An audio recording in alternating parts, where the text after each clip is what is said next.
Good evening, everyone. Thank you for being here. Please take a moment and read this disclaimer. Myself and anybody who comes on tonight are not investment professionals. We are not registered with anything or any governing bodies. Please take everything we say with a grain of salt. This is for educational and entertainment purposes only. And yes, I am watching the prelims. I have it open on one of the other screens. I am anxiously. Oh, look at Matt Hughes there. Look at Matt Hughes there. I'm anxiously waiting for the Bo Nickel fight, which is coming up right now. So, a lot of stuff happened in the market this week. Shutdown ended. Fed's in a freaking vacuum right now. You got AI and big tech. We have a rotation happening. So, a lot of stuff we're going to get into tonight. And we have a couple of people joining right now. Start with Tevis. You're excited for the fights tonight, big guy? Yeah, buddy. Hold on. Let me put these on. Yeah, man. I'm watching the fights. I lost some money on Wellmaker because I'm an idiot. Should I stream this to my audience?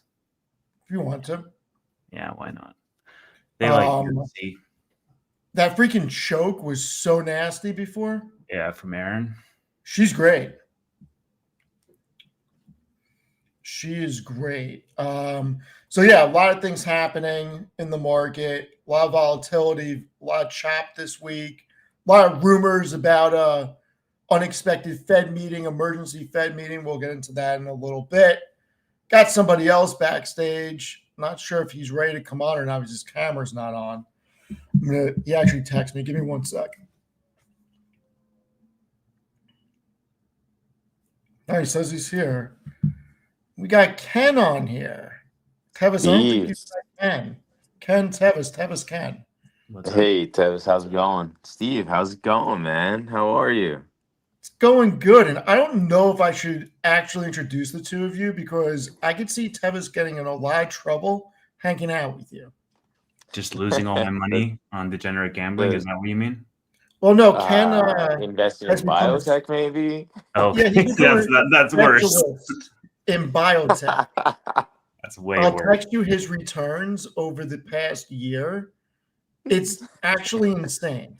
This has been arguably one of the better years in terms of biotech investing. A lot of luck mixed with a little bit of research, I would say. Love it. And then we got Dougie. What's going on, Dougie? How's it going, everybody? Good. Not too bad. Had a good day. My Tigers finally got a dub. So for those of you who don't know, I'm a big LSU fan. If you follow me on X, you probably know that because I tweet up a storm on the football front. But yeah, the team's had a little after really high expectations, the team's had a lot of troubles this year. So finally got a dub, so that felt good. So this is going to be a lot of everything, guys. Stocks, sports, especially UFC going on right now, Fed, economy. I think we're going to start with all this nonsense about the Fed right now. Oh, my God, Ken actually has a camera. Yeah, I mean, I'm on my phone, so I figure I'd turn it on for a little bit. Surprised you're not on the computer. No, I didn't feel like getting on the computer right now. I'm kind of tired. Long day. You're a good role model, Ken. To society, baby, right? To society. You are a good role model to society. Not wearing my glasses, though. I would look like you if I was wearing my glasses right now. So, dude, I'm trying to grow out a mustache like Tanner. Are trying you? To be like Tanner. Like Ron Burgundy, maybe, perhaps? It's probably going to get shaved off pretty soon. Hey, has anyone considered that Amit growing a beard has been directly inversely related to stock market returns? I have not considered that. Just saying. This is the kind of quantitative analysis I'm here for. Steve, can you, if we get like enough hype in chat, would you open up that Phantasmal Flames box? What do you mean, this one? It's right here? That one right there. Yeah. If we get enough hype in chat, would you open it? No, but we may open a case tomorrow night. A case? Well, Stop. new news. Ooh. Alex and I will be doing Alternative Asset Weekly together from here on out. And I may talk to him about opening a case live tomorrow. We'll see. Steve, the people are asking for you to open it right now in chat. I'm reading chat. It's not I think happening. you should open it. I have a limited supply of them. As in, Did you get a case yourself? no, I'm throttled on what I'm allowed to buy. I got a case myself, so that's why I'm shocked that you didn't get a case. Because like, you've always influenced me on buying Right, more. but So you for the bought first on time ever, eBay. I actually got a fucking case, and you didn't get a case. That is wild to me. Right. So you bought on eBay, right? I did. I bought through P Football Pete. Yeah, he's the only person you buy from if you're going to buy on eBay. Yeah. So 100%. 100%. What is this The Pokemon? most- yeah, Yeah. alternative investments. Yeah, Ken- I was Ken expecting did if it was well. sports or Pokemon. Ken did well. Ken's done really good on Pokemon cards. Pokemon too, yeah. Because like, remember when I was just buying up so much Evolving Skies at the time, and you were like, it's like super expensive, and I was like, no, I just love the art in the And then you booster started box. ripping and them like a moron. I ripped one like an idiot. Yeah. I am fascinated by this whole thing you guys are doing with these cards and everything, but as an investment, no, thank you. But it No, is fascinating, honestly, and I watch it. Steve has made the case. Like the numbers are there. Steve There's has no it arguing with laid the out, numbers. right? Like if you compare it against the S&P 500, the rate of return on a 3-year, a 5-year, or even a 10-year chart, it is so worth it to just buy, whether it's one booster box or two booster boxes, right? Like 100%. And for you, myself, Steve, and Tevis in this call, or some other folks that are in this, listening, like we're not Pokemon fanatics where like we want to chase the chase card, right? Like we're also older, so like we're not playing Pokemon. Like we can just sit on it. It can, go in the back of a closet, and then 5 years down the road, you look at it and you're like, oh, like what's this worth today? And you just go online, and like that's when you can realize like holy shit, like something that I purchased for $250 or $300 is now worth $1,000 or $1,500. So I mean, Steve made the case to me, and I was like, you know what, Steve, I like it, and I always like to bring up the point that Steve has gotten cold feet earlier this year about Pokemon. He was acting like the world was on fire. He's like, I'm gonna sell everything. Da da da da. I was like, Steve, just calm down. It's not the end of the world. Relax. If you want to sell it Okay. all, just donate it to me. I'll take it for free. So. And then, it turns out Pokemon just started skyrocketing. So, Yeah. So the shop that I deal with and the shop that Ken knows Evan deals with, they throttled how much you can buy because they're getting limited on the actual investments or what they're getting in the store. So I had Alex send me a box. Evan got me a booster. He got me a ETB, and he got me the super premium box. So they're sitting with him right now. And then the other shop that I deal with has one or two coming for me. But I'm not buying from eBay because I just can't get it through my mind about paying that much over list. But they've been great investments. dude, I found myself guilty of, just sitting in those eBay live streams, just fucking acting like I was on demon time. And then I looked at my credit card and I was like, holy shit, why did I just spend like 10 grand in 2 days? It was crazy. But it's fun. Pokemon's a great hobby, guys. Swear. Tavis, do you have money on this right now? Is that why you're sweating this out? No, I'm just watching. I told you he's Nick looking was good. going to walk through this guy. Yeah. I mean, Jesus. Yeah. This might end like in the first or second round. Who's fighting tonight, Steve? Makachev and JDM, and then Valentina and Shevchenko. what's Zhang the Weili. Asian woman's name? Zhang Weili. Yeah, 2 title Wow. fights. What's up, And then Chris? you got Brady and Edwards also fighting, which is good. Okay. What's going on, guys? I didn't know that we were going to have such an illustrious pack of investors with us today. Yeah, Chris, Ken's gonna how's it try going, to focus man? into some biotech. I recommend one thing though, Biotech. Steven. Keep it to 3 people, maybe 4. Don't do more than that, because then it ends up being like too many people at the same time. I just saw that with Carlos and him trying to revive Finance Junkies, and then it just ended up being too many people. So just I don't know how people feel about that in the chat, but I'm just saying, just limit it to how many people. Tavis, how do you let go of that? What's that?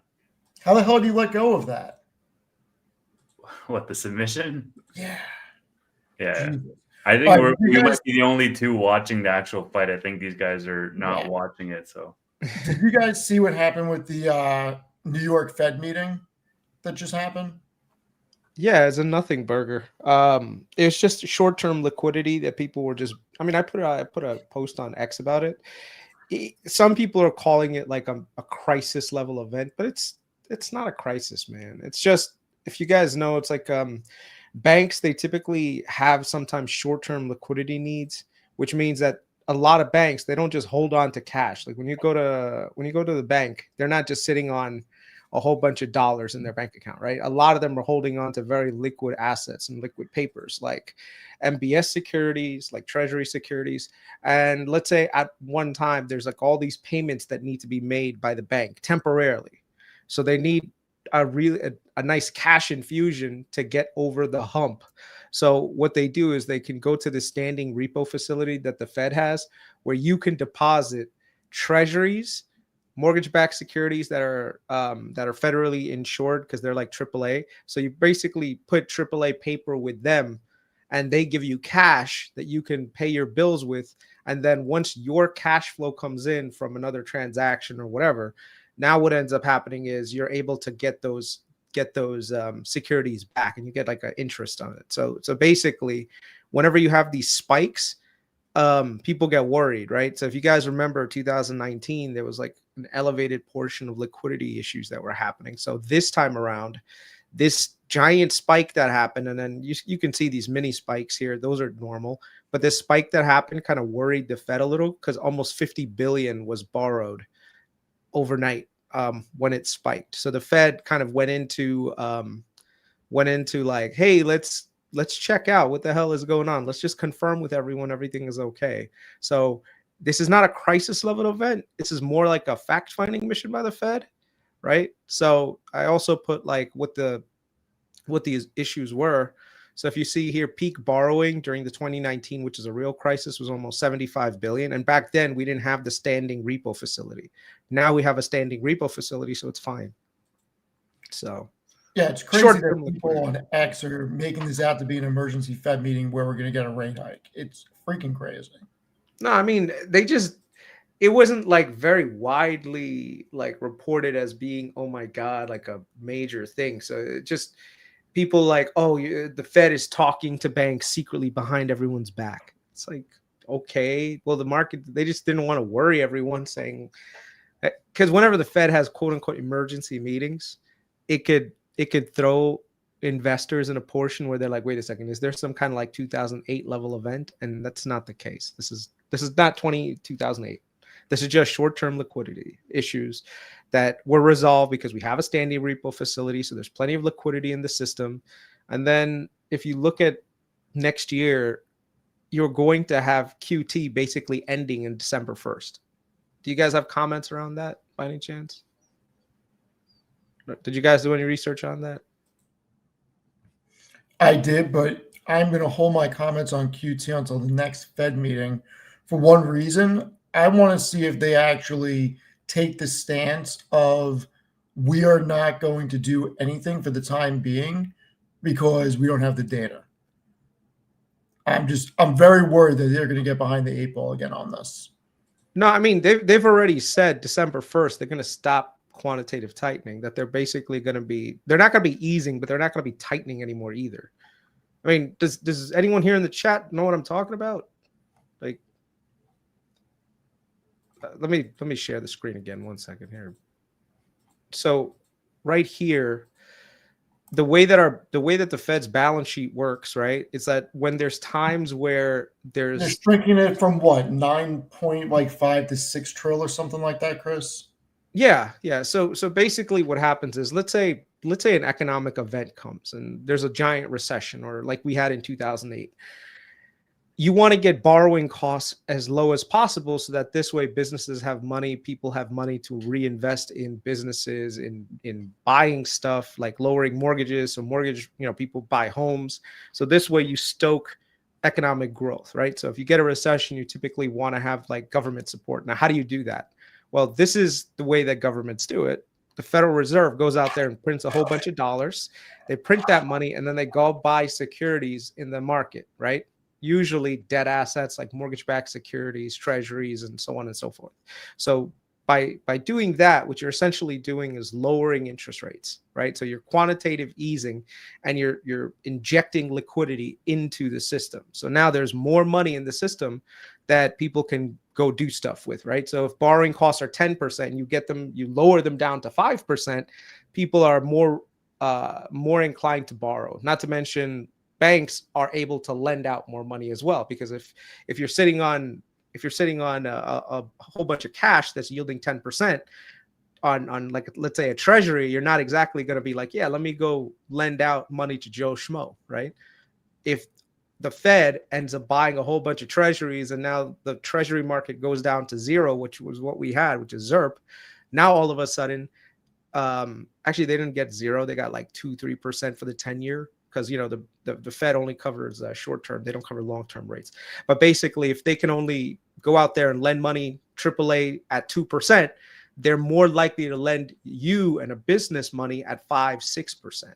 So usually you do quantitative easing for that. Now, on the other hand, if you want to control inflation, you basically want to pull liquidity out of the system. And how do you do that? Well, you do that by taking the assets that you already have that you bought during crisis time and letting them roll off. So there's two mechanisms. You could actively sell those assets into the open market, right?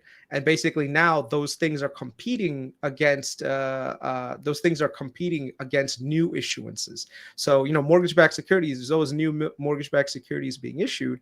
And if the Fed is also selling mortgage-backed securities at the same time, the price of those mortgage-backed securities ends up going higher, higher, and higher, right? So what ends up happening now is that the cost to borrow goes up. So if you see here, the ECB did the same thing in 2022. So if you see here in the red, that's what the ECB did, and this is us in here in the US. The Fed, they ended up doing quantitative tightening. So what they did essentially was they didn't just go out there into the open market and start selling a whole bunch of treasuries and mortgage-backed securities. What they did is there's a certain level of treasuries and mortgage-backed securities that roll off over time. And what they do is they control that descent. And you see here that descent going from this all-time high of like 9 billion down this way. Now, with this chart, and the reason why I put this chart up is just to show everyone, because some people get freaked out. Oh my God, there's like $6 trillion sitting on the Fed's balance sheet. Oh no, But the thing is, if you look at it on a per GDP basis, we're actually pretty back to normal, to like 2000, like pre-COVID levels, or getting close to pre-COVID levels again. So there's no like major issue here, So all I can say is the Fed actually does have firepower if the economy does sour to re-expand this up. But one of the great things about us versus the Europeans is that our GDP has been growing at a much faster pace. So our descent has been really good. So even from like a Europe versus US, like what are they called, comparison, we're in a pretty good place. So Did you see now that John Williams said that the Fed may need to grow the balance sheet again? Yeah. I mean, it's fairly obvious what's happening right now.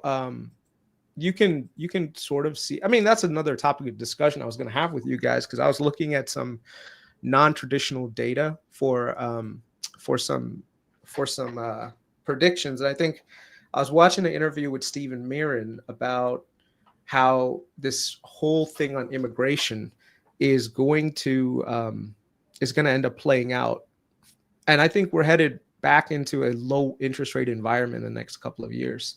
There's a lot of deflationary headwinds that I'm seeing.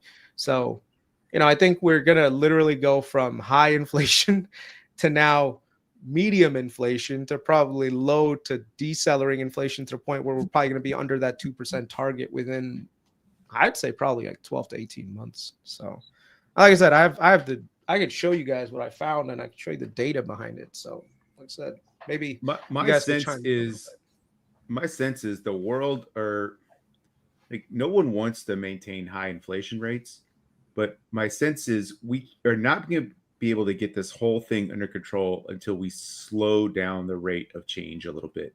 Like, we can't have these, we had a spike up in inflation, but you can't spike it back down again. Or, like, Chris used to talk about, we would risk disinflation, right? And that's the last thing we want. Deflation. We'd risk deflation. Yeah, we want disinflation, not deflation. Look, so every time they move, it feels like they overcorrect, and then we also introduce tariffs, and no one knows exactly what that is going to do. Obviously, a one-time adjustment up seems likely, but that doesn't seem like that's the compounded effect we see in normal inflation, which is the government just keeps printing more and more and more and more. This is just a repricing of things that we're importing. I mean, but I say all that to say that's so many different moving pieces that the Fed's essentially one tool is, I don't know if that's really effective enough for them to make a movement in it and then say, oh, that shows us exactly what we want to see, because all these other things are moving sometimes at counter purposes. When one goes up, another goes down. When it goes down, the other goes up. Well, the challenge here is that everyone wants to blame the Fed, right? And the Fed is the problem. The Fed does this and the Fed does that, and they create bubbles and they blow up. They put, they pop bubbles, and then the economy goes up and down. And honestly, it's not the Fed. And the thing is, people have to accept the fact that it's your politicians, right? As an example, and like I said, there's multiple people to blame here, but most of the time you could just blame the politicians. The politicians tend to do what's expedient and what's convenient for them politically, rather than what's good for the country for stability. So as an example, we had this giant influx of people during COVID with this mass migration issue. So some people say, well, look, you've got all these illegal people crossing into the border, right? And this is not to go into the politics. I'm just talking about the end results of policies. So you had all these people come into the US. So now all of a sudden you've got all this shelter that they're going to be occupying, just like Stephen Mirren and JD Vance said. But I think the numbers that JD is saying are a little too wild. But all these people come in, and then at the same time, the government is injecting liquidity into the system by spending a lot of money. If you guys remember, a lot of these people, when they were coming to the country, the government had to set up all of these systems like benefits and everything else. And so the government is spending more and more money. Where's that money ending up? It's ending up in the general economy, right? So you're going to get massive amounts of inflation. I mean, not to mention you had this quote unquote Inflation Reduction Act, which was, let's spend more money to reduce inflation, which is like the most asinine thing ever, right? It's dumb. That's not how you reduce inflation. Right. You have to cut the government's allowance to reduce inflation, and spending more is like the opposite. And we've been spending more money. It's like the dumbest thing. You want to control inflation. The Fed is not the only one that's going to sit there and how to control inflation. At the same time, you need the government to cut back on spending excess cash, but once again, the government once you set up certain benefits, it's really hard taking them away from people. So as an example, We expanded SNAP benefits to 40 million people. Try taking that away from people now as a political, saying, look, if we take away SNAP benefits, it'll lower inflation because there'll be less demand on food. Go ahead as a politician and go out there and say that. See what happens to you. The ghost of James Carville's going to come out. You're trying to kill babies. Exactly. So from a political standpoint, this is one of those challenges you run into. Now, here's the thing. The more money that you inject to SNAP and everything else, it's like, yeah, that's a human thing to do. That's the right thing to do. But at the same time, you'll get food inflation. Why? Because there's more money chasing after food and less inventory. And then at the same time, when you did, like, I think the Trump administration also messed up because they're like, oh, let's do tariffs. And then you start tariffing coffee and bananas that don't grow here in the US. And then if you look at the price of coffee and bananas, they're through the roof. What do you expect? And even the stuff we grow domestically, we don't harvest it domestically 12 months out of the year. Half the year we have to import it from the southern hemisphere, right?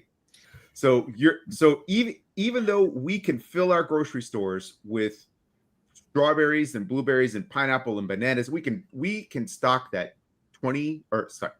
We can stock that 12 months out of the year, which is an amazing feat of capitalism. Yeah. But you can't do it by growing it all in the northern hemisphere all year round. Like I said to people in the chat, I know some people will disagree with me. I'm just saying the government, it tends to create a lot of things to help people in the short to medium term, but the long-term ramifications are typically felt economically. As an example, you had on one hand, you had all these foreclosure programs, moratoriums and everything else. And then they had student loans paused for almost 4 years.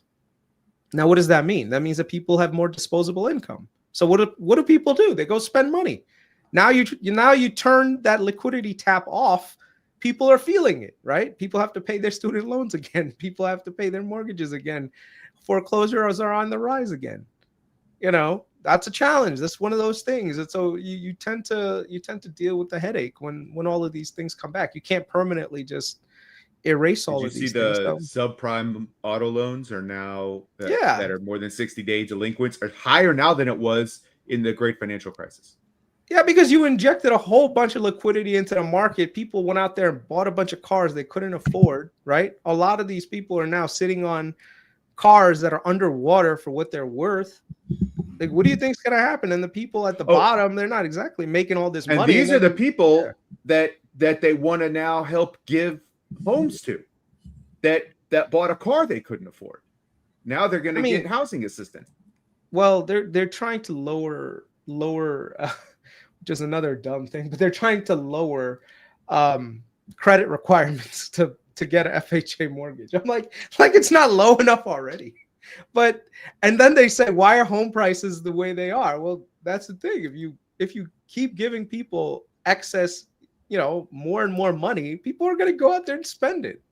And then you wonder why inflation is up there. So, but I do think that I think the inflation genie is pretty much done. It's already back in the bottle. Next 2 years, I think we'll see it play out. And like I said, the data that I've seen is pretty concrete in why it'll happen. So, yeah. Tevis, I don't even think these guys are paying attention anymore.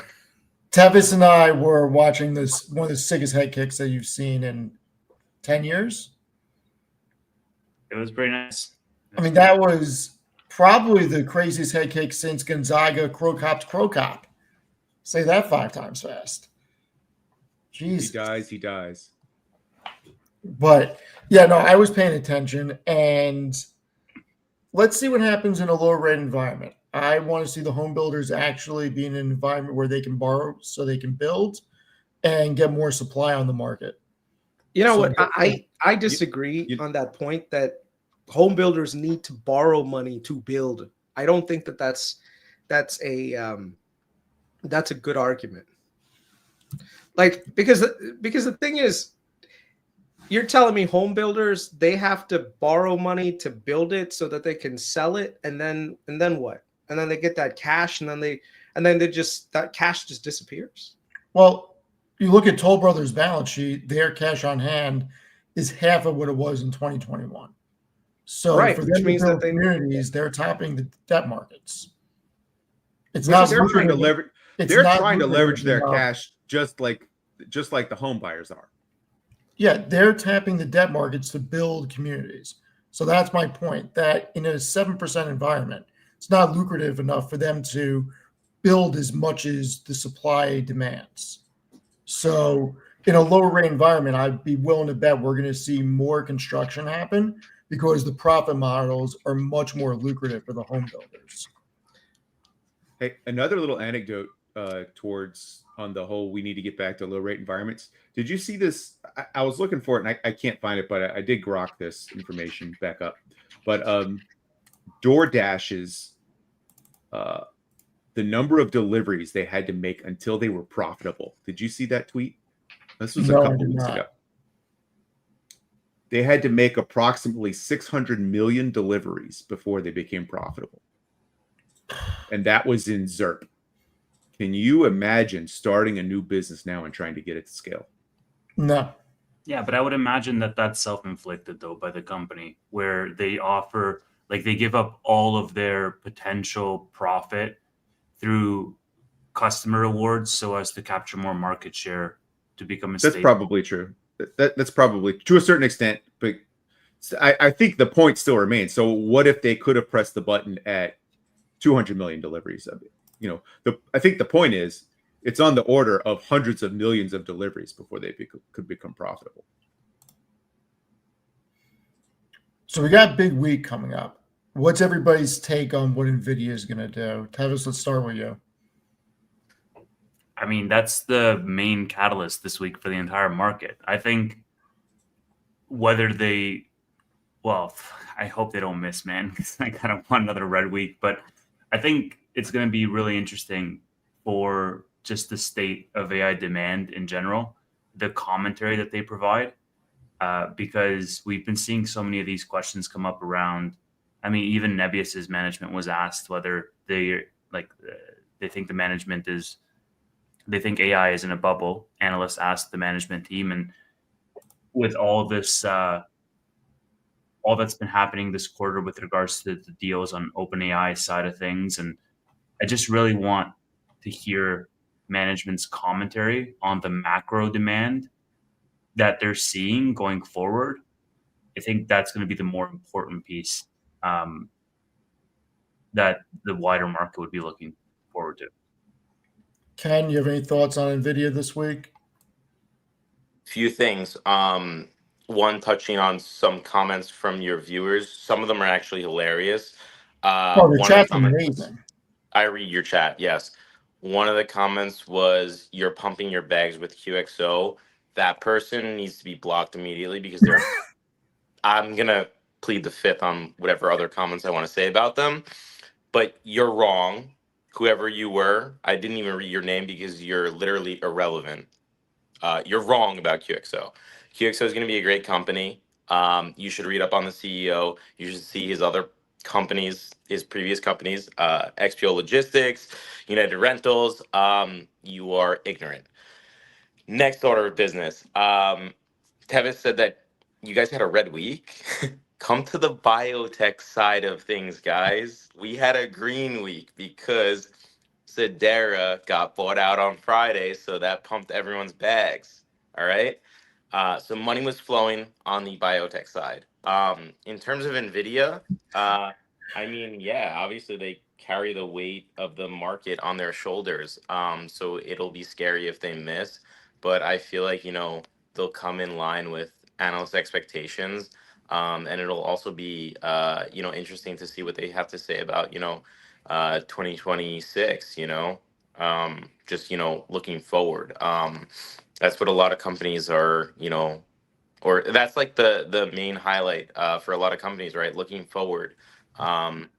Obviously, Steve, I won't disclose the company I work for, but you know which company I work for, and that's been one of the talking points with our CEO right now is looking forward, not just focusing on 2025, right? It's what is your plan in the next 2 to 3 years, and what's the growth look like? And a lot of the investors that were involved in our latest in our latest round of debt funding, a lot of them were asking about AI, and the moment you mention AI, everyone's like, "Oh, I want to buy into this. Like, I'm interested." And I think, I know you're gonna hate me for saying this, and I'm probably gonna get, torched by your commentators. There is an AI bubble. It's pretty fucking real. There's not. Um, It's not real. Stop. it's just a matter of time until something pops or bursts, and we all feel it across Ken, the entire market. you have a freaking CPA. You have to know that what you just said is wrong. And I think you're saying it just to troll because you can't even keep a straight face. You can't keep a straight face. There's no way you believe that. I mean, something has to give though, eventually. Like that's my whole thought process, or So I actually am putting out a tweet or a post right now. I wrote 2,351 words about titling it Dear AI Bears. So maybe I'll change it to Dear Ken. This is not the .com bubble 2.0. no, I mean, I hope not. I hope everything is good. This but, is not the bubble you're looking for. There's This one is company. not the bubble you're looking for. There's one company though that I would love to like argue with, taking a short side on, and that would be Oklo. But that, no, hold on. For anyone that thinks that company is like legitimate, I mean, they have $0 in revenue. Like let's But that's the let's difference. go back to the basics. No, but hold on. There's hold on. There's always companies like that. In Yeah, any 100%. minor little bull, there's always companies like that. Mhm. I'm the biggest nuclear bull you can possibly know. I'm such a nuclear bull. I know more about nuclear physics and weapons than even Chris Patel. Chris So- Patel's sitting on uranium over there, I think. Right now, there is expensive areas of the market. And look, here's why we're not in a bubble, Ken. Oklo could go to zero. SMR could go to zero. Freaking Palantir could get cut in half. Robinhood could get cut in half. And it wouldn't impact the market because Oklo and SMR are not part of the S&P or the NASDAQ. Robinhood is like 0.01% of the S&P. Palantir is not even 1%. And if they get cut, none of the earnings from the Mag 7 get touched. There are areas of the market that are expensive. There's always areas that are expensive, but the true drivers of AI are Microsoft, Amazon, Alphabet, and Meta, and they are expanding cash from operations and paying for everything from free cash flow. Right. I'm not saying anything negative about those companies, though. I'm just saying the other companies that are getting pumped to these unrealistic, market caps right now. Like, take BBAI, for instance, right? Like, I mean, I know people on X say that BBAI is the next Palantir. That's because they miss Palantir. Exactly my point, right? Like, they're Bingo. just taking a lot of copium. I mean, sure, they have government contracts similar to Palantir, but like, to what extent, to what degree? Not to anywhere near what Palantir was. So, I mean, I do think there is an AI bubble with those smaller companies. I don't think it's going to bust or burst with your household name brands. To really shed some clarity and put more color into that and context. Right. That's not a bubble. That is a pocket of expansion that shouldn't have happened. Dougie, where are you on NVIDIA this week? Do you think we get a bump? They're going to crush. Yeah. Do they crush enough to surprise Wall Street? That's a question. But here's actually the thing that's been percolating in my brain. I talked with Matt about this a little bit when we had lunch on Friday, and I wanted to kind of pull the room because there's some real brainiacs here. I have a little bit of a theory, and it goes back to what you guys were talking about last week, and it is related to the overrepresentation of the Mag 7 in the market, right? Like NVIDIA is almost 8% of the SPY, right? What's the total percent? I'm trying to use Grok right now as I'm talking to you guys. What's the Bring it up. total percentage of, if we were to add up Alphabet, Microsoft, Meta, Amazon, and Apple? What is their percentage of the S&P 40%. 500? Aggregate is 40%. Aggregate's 40%. Okay, so minus Tesla and Nvidia, those are 40%. Yeah, Okay. here's the percentage So- right here for SPY. So let's take a look at the VIX and a calendar, and I'm going to share my screen here. That's wild. That's actually so crazy. Top 10 companies with 40% of the S&P, which is nuts. Jeez, that's so crazy. So I'm just starting to work this out. So remember, prior to earnings coming out, all the options on these companies have spikes in the volatility because of the implied move up or down, right? So if we're talking about 40% of the SPY having a larger than normal implied volatility, what kind of effect is that going to have on the VIX alone? So look at the 2 weeks prior to. So this was the 29th and 30th, right? Or the 29th, 30th, early that week, where Sorry those to four Mag sorry to 7. sorry to Do correct you see what I'm myself. getting at, Chris? Yeah, it's 30. Like if you see the screen, I'm looking at it right now. It's 30.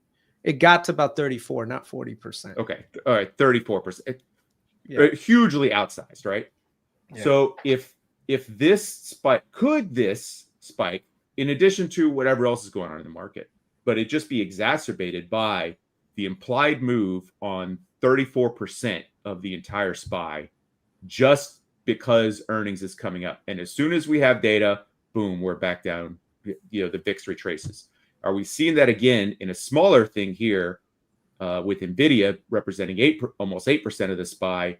And then also not to mention that the entire AI trade is sitting on its shoulders. So it's just a natural feature of the VIX going up and then the algos kind of dumping because the VIX is spiking, just as the natural course of earnings are coming up.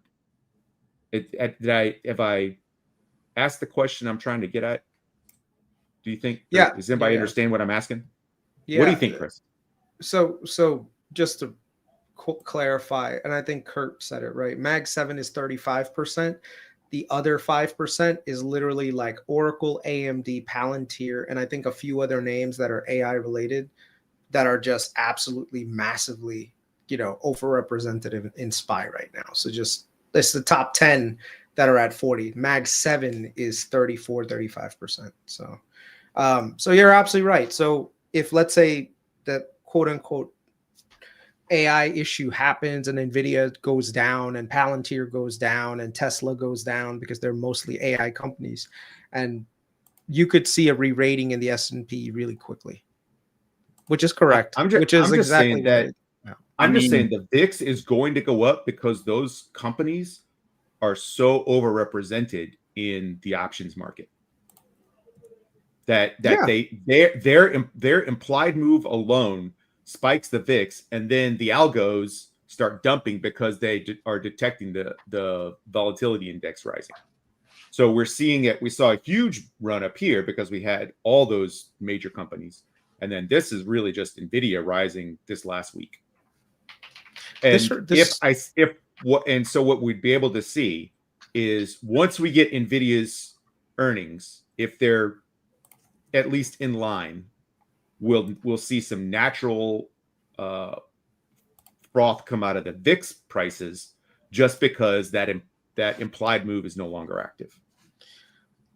This is kind of eerily similar to the Nifty 50 crisis, if you guys remember not if you guys remember, but if you guys know in I think it was the 60s and 70s, where there were 50 companies that were quote unquote blue chip companies that were like the market darlings at the time. And basically when they went down, the entire market went down for a really long time. But I don't know if that's like the same this time around. So, yeah. Yeah, this has nothing to do with them going up or down. This just has to do with they're getting close to earnings and their implied move is affecting the VIX, and then the algos are dumping. I mean, but theoretically, wouldn't that happen every time you get close to earnings, Doug? Yeah, it would. You want to run the calendar back another quarter? So you're saying we're going to dump every time we get close to earnings because of the overrepresentation of Mag 7 and S&P? I'm saying that's a theory I'm working on.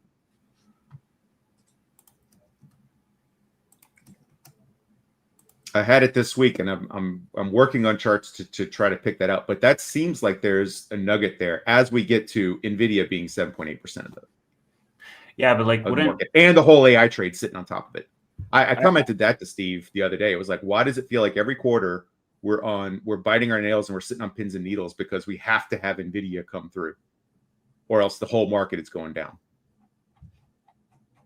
Well, I think it's not just the technical aspect of what these companies represent in options volume. It's more around what the commentary, they're proxies for assessing the underlying health of the consumer and the economy in general. And in NVIDIA's case of AI, which is the biggest secular growth trend that we've had this year.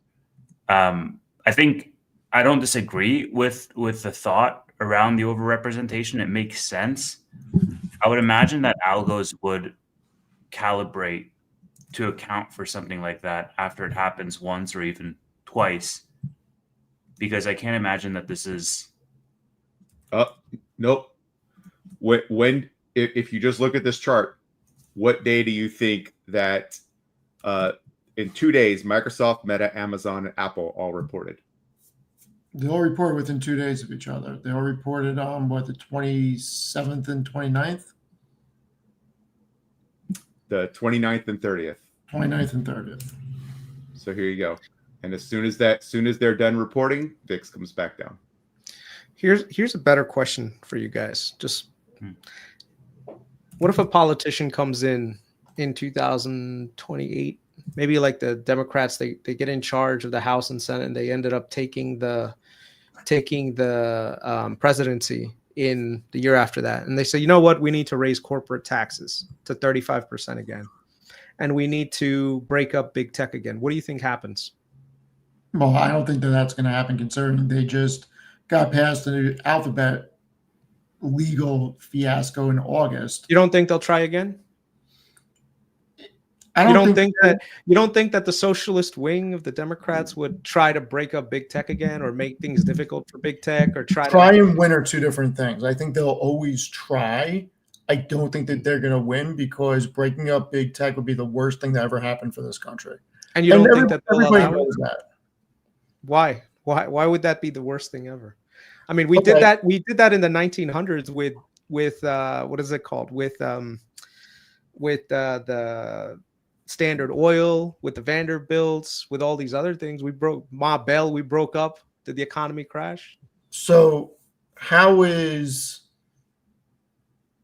Amazon a monopoly? I'm not saying it is, but I'm saying that all these people are going to look for antitrust issues. They're going to try, but what if they say Amazon has to allow for unionization across the country? Look, the reason why it would be horrible for the country is because you get such economies of scale with these companies. It is pro-consumer the way that it is built out. You break these companies up, you're going to see prices go higher, and we're no longer going to be the dominant force in the world. And you don't think that they tried doing that over the last 4 years? Steve, they don't care about that. They care about winning elections. Two different things. Remember that.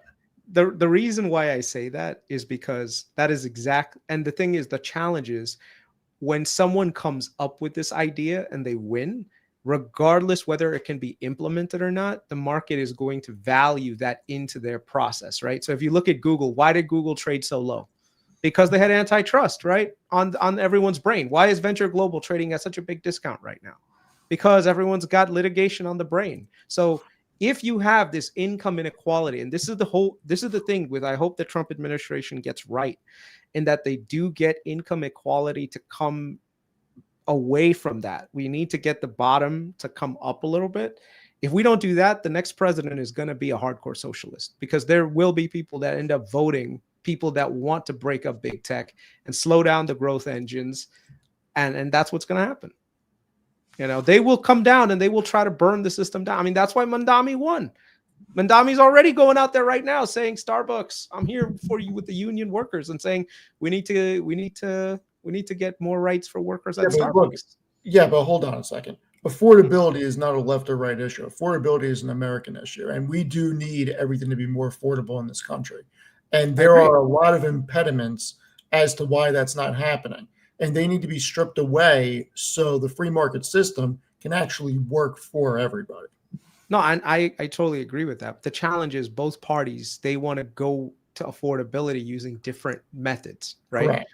On one hand, the Democrats are saying, well, we need to do wealth redistribution. We need to collect more on top and give to the bottom in order to equalize things, right? The Republicans have a different model where they say, if we let the top do the work, they end up feeding into the taxes, which means that we can support the bottom, right? Trickle down economics. So it's basically the same thing. The question is, which side do you think actually wins out? The populists are going to win out again, which is going to be the Democrats next time, because they're going to take all this job loss, they're going to blame it all on AI, and they're going to blame all that on Trump. Ta-da, socialists win. And big tech. And Nancy Pelosi, who represented big tech and was also, whether you like her insider trading or not, she was also a trader, a capitalist, and aligned with people who were trying to make money in markets. That is now gone. There's no more leaders in the Democratic Party that believe in that system. I just think it's such a slippery slope. And like, I don't disagree that it could happen again. Absolutely, it could happen again because there's misaligned incentives there between the public and private sectors. But it's such a slippery slope when you have, like, let's say that the breakups do happen, or let's say that they force, some companies to unionize. Well, the market is going to decide at the end of the day, and it's going to be like, what do we think is going to happen when a company like Amazon, who 40% of their entire workforce is already just robots in all of their redistribution plants? Like, okay, you're going to force us to unionize. Great. We're going to start laying off people en masse and augmenting our workforce to the best of our abilities. I mean, if you think about another election, you're going to get to that place where the technology has caught up enough where this is starting to be a feasible route that these companies can take. So I just think that ultimately the companies are going to try to find a way to wiggle their way out of it, whether it's with tax havens in other offshore jurisdictions, or whether it's with, augmenting their real employees with AI on the software level, or even with robotics on the hardware level. They're going to get Elon and Jeff Bezos teamed up to create robots, and that's going to be the pushback on them The reason why I'm bringing this up is because, the market is always forward looking, right? So when you look at the market and you see that socialists around the country are gaining political power, the market is going to re-rate themselves. And if right now 40% of the economy, like we just said, is running on the top 10% of companies, and if those top 10 of companies are going to get targeted for all sorts of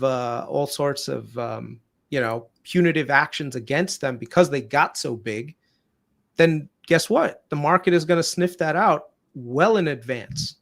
So this is where I'd say, I'm not anti big tech, but at the same time, I also know that, these things can end. And the way that I would think that this whole thing ends is a political sea change. And right now, the amount of people fomenting at the bottom who are struggling is very high. Like, we're sitting here from a privileged perch saying, oh, AI is going to do this, NVIDIA's earnings are going to do this. But at the end of the day, some people are at the bottom. They're like, I don't have AI stocks in my portfolio. I want to burn things down.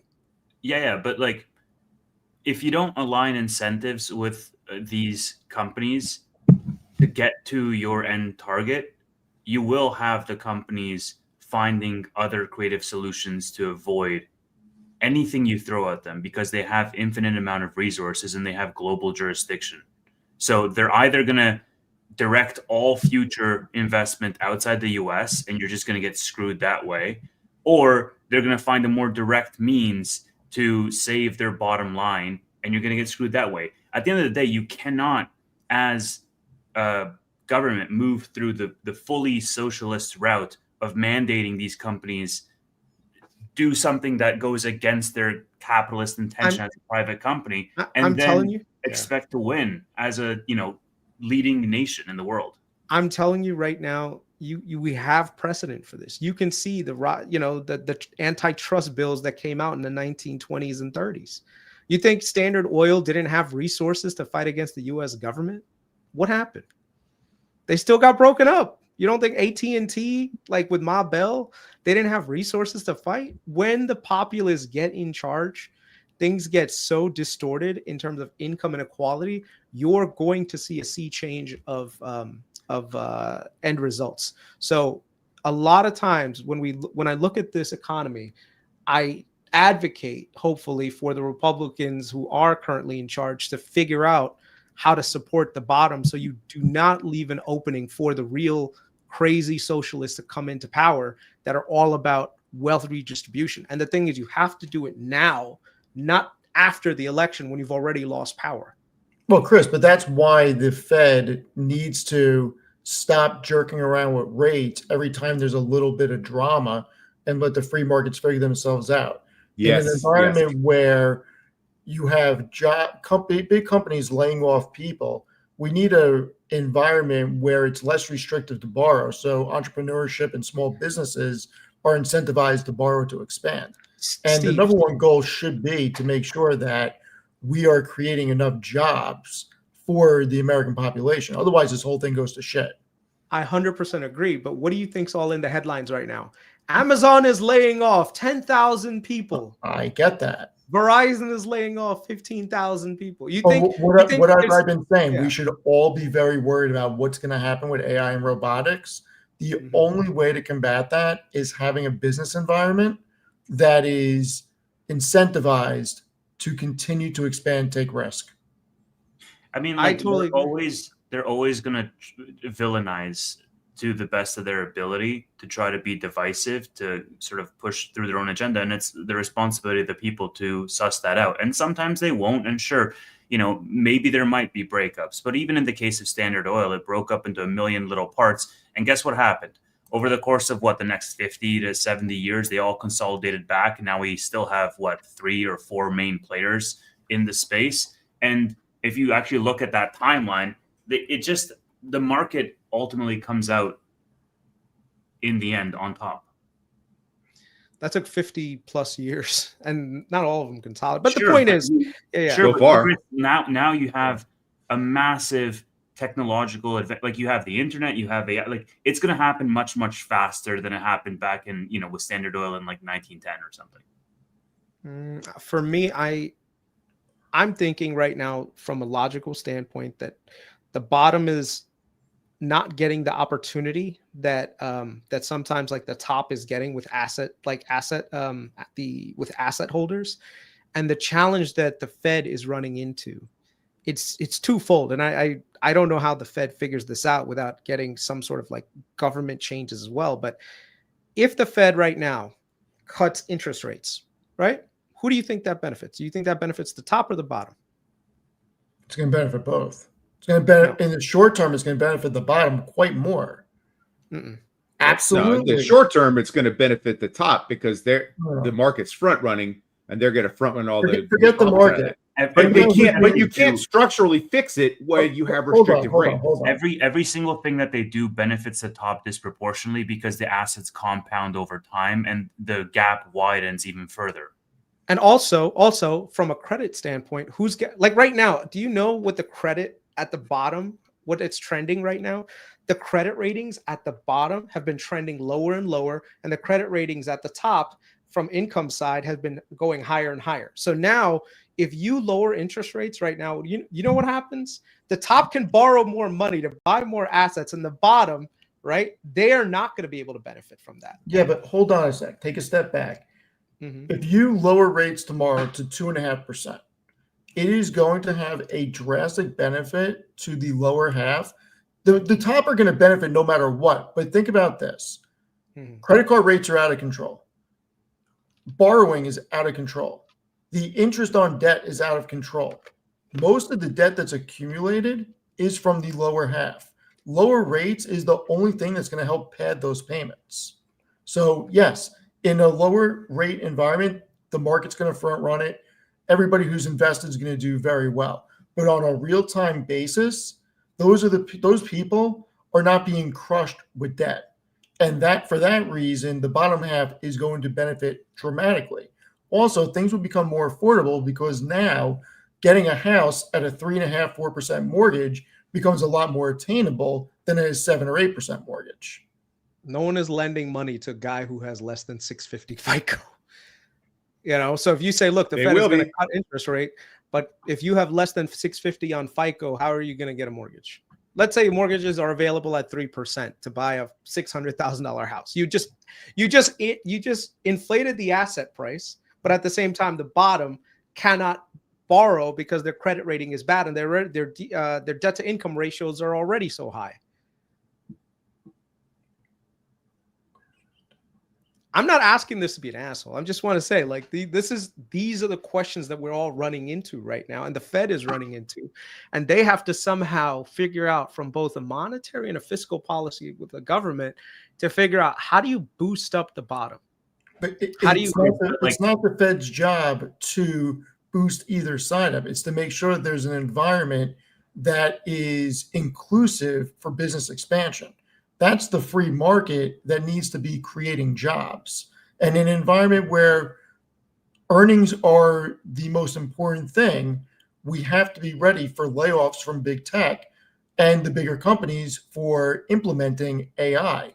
And the only way to combat that is make sure that we have an environment where entrepreneurship can flourish. You guys know that I'm very worried about the next 20 years.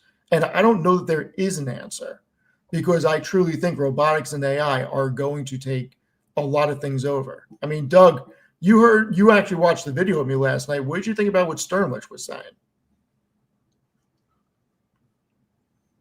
I didn't feel this. I agreed with your point, and you've made it several times, both on Amit's show, and so I don't know. I didn't have the same kind of visceral reaction to it that you did. Maybe I was because I was already familiar with it.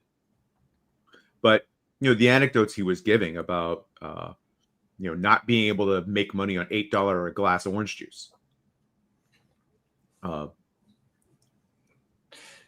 Those are the types of things where you're like, okay, well then why is anybody even trying? If you can't make money, if you can't make enough money to operate a business and pay people when you're charging $8 a glass for orange juice, what's the point? I mean, and the bigger problem right now is, look, we all want everybody to do well and make more money, but man, if you raise minimum wage to 30 or 40 an hour, I'm not saying people don't deserve it. My fear is that It doesn't fix anything.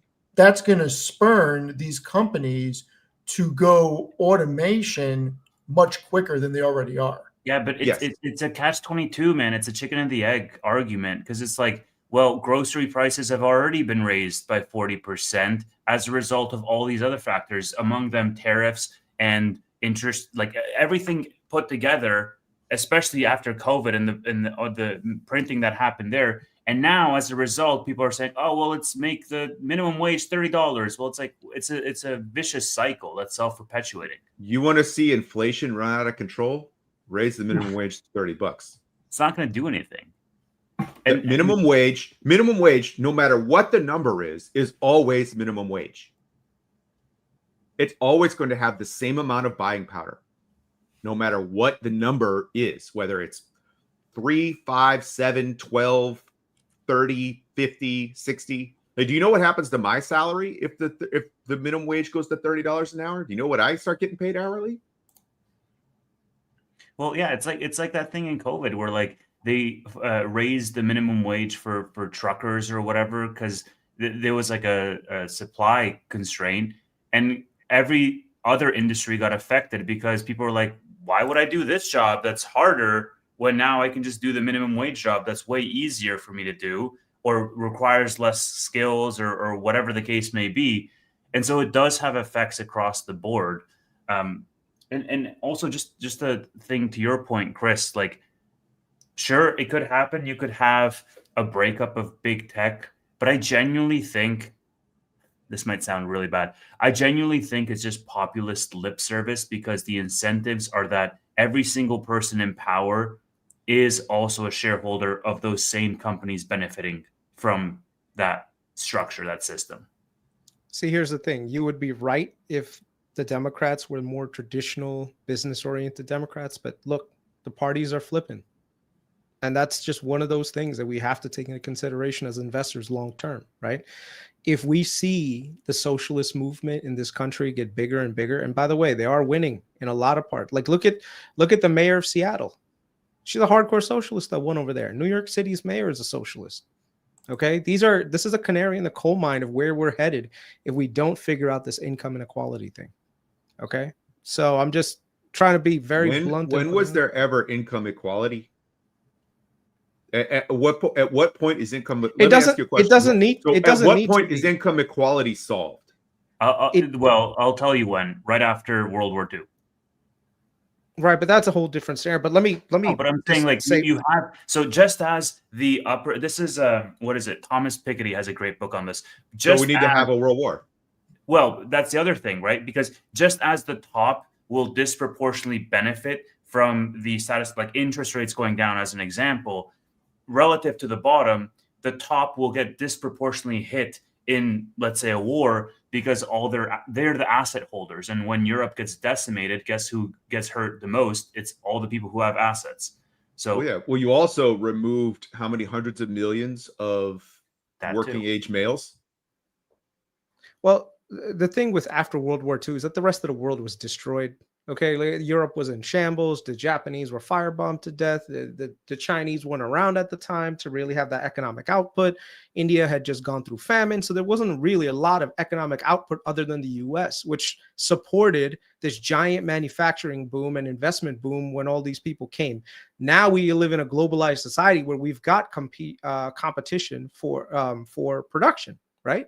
So the 1950s and 60s were a very unique time in the United States where you had a lot of like uplift for the middle class.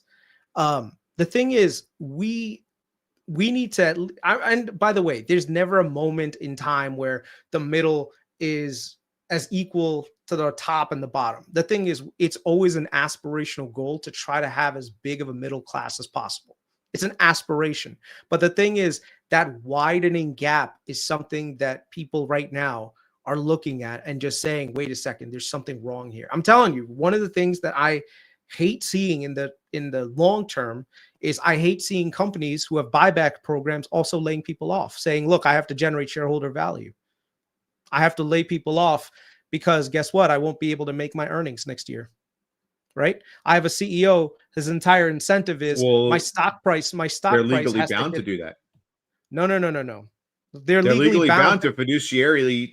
Their fiduciary responsibility is to generate long-term shareholder value, not to do short-term share price appreciation. You look at Pfizer. So what if we changed reporting requirements from quarterly to semi-annually?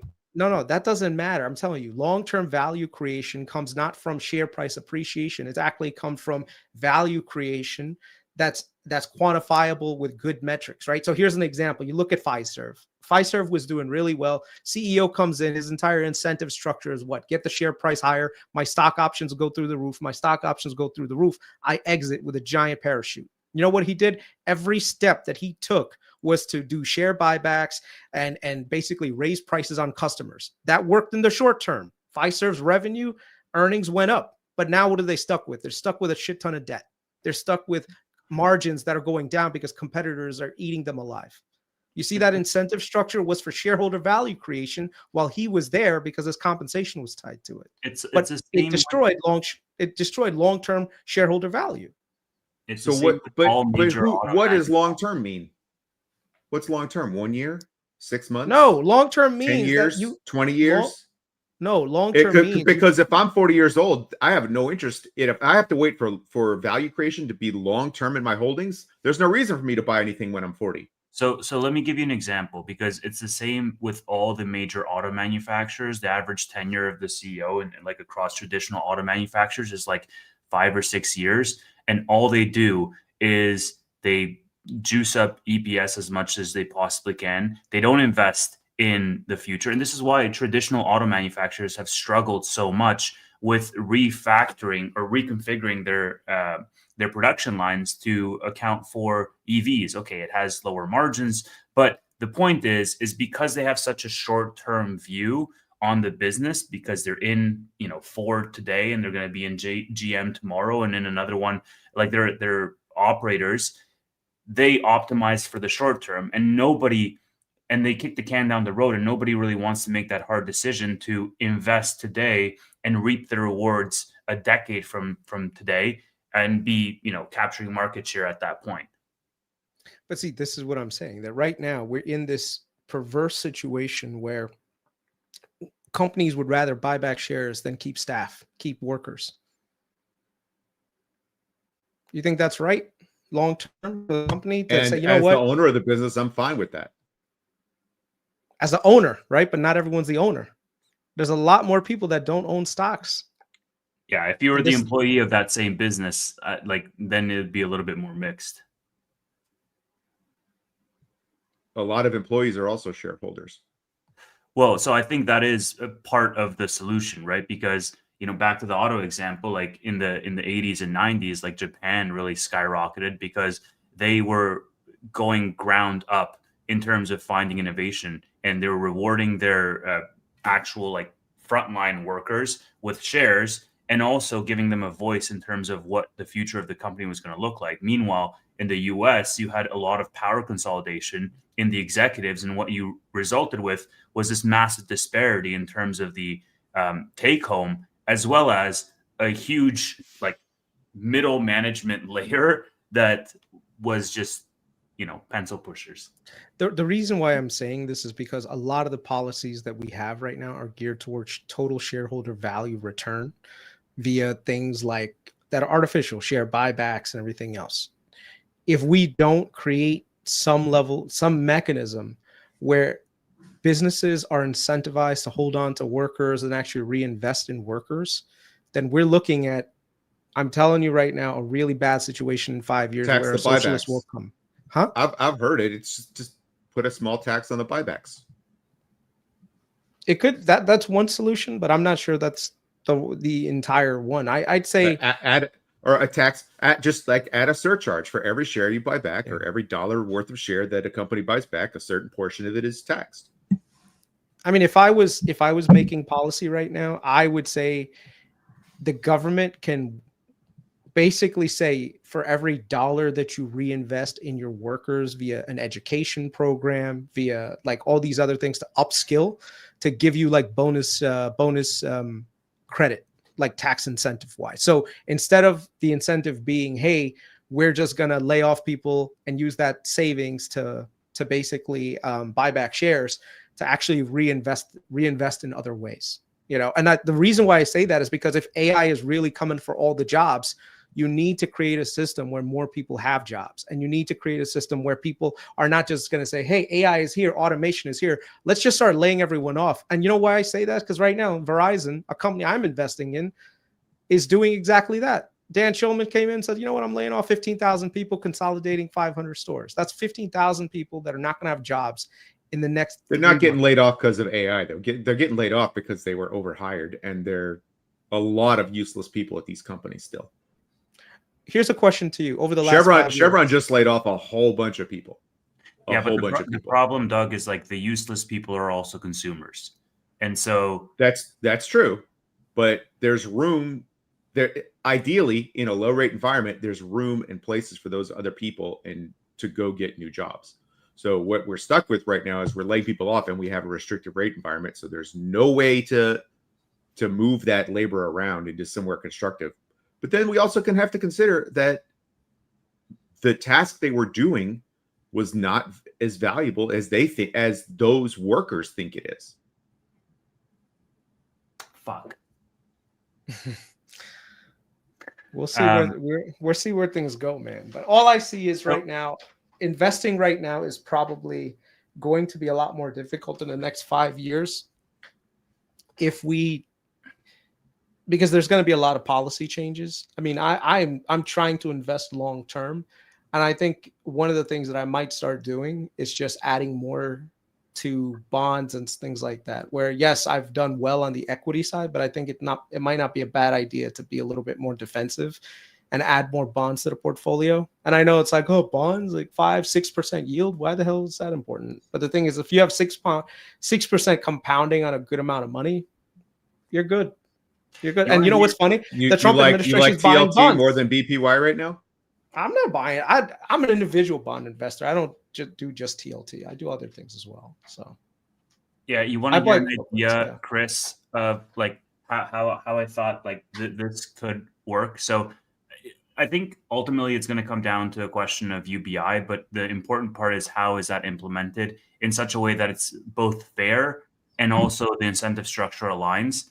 So one of the ideas that I've sort of been rattling around is for the government to mandate charging companies a tax for the data training purposes of like user data that they use. So if I'm surfing the web, let's say, and I go on Google, and right now Google is leveraging all of my searches and personalizing them with advertisers, pairing me up, like they're getting paid off of that service. They're training their models off of, you know, whatever I'm searching, whatever I'm posting, content I'm creating, so on and so forth.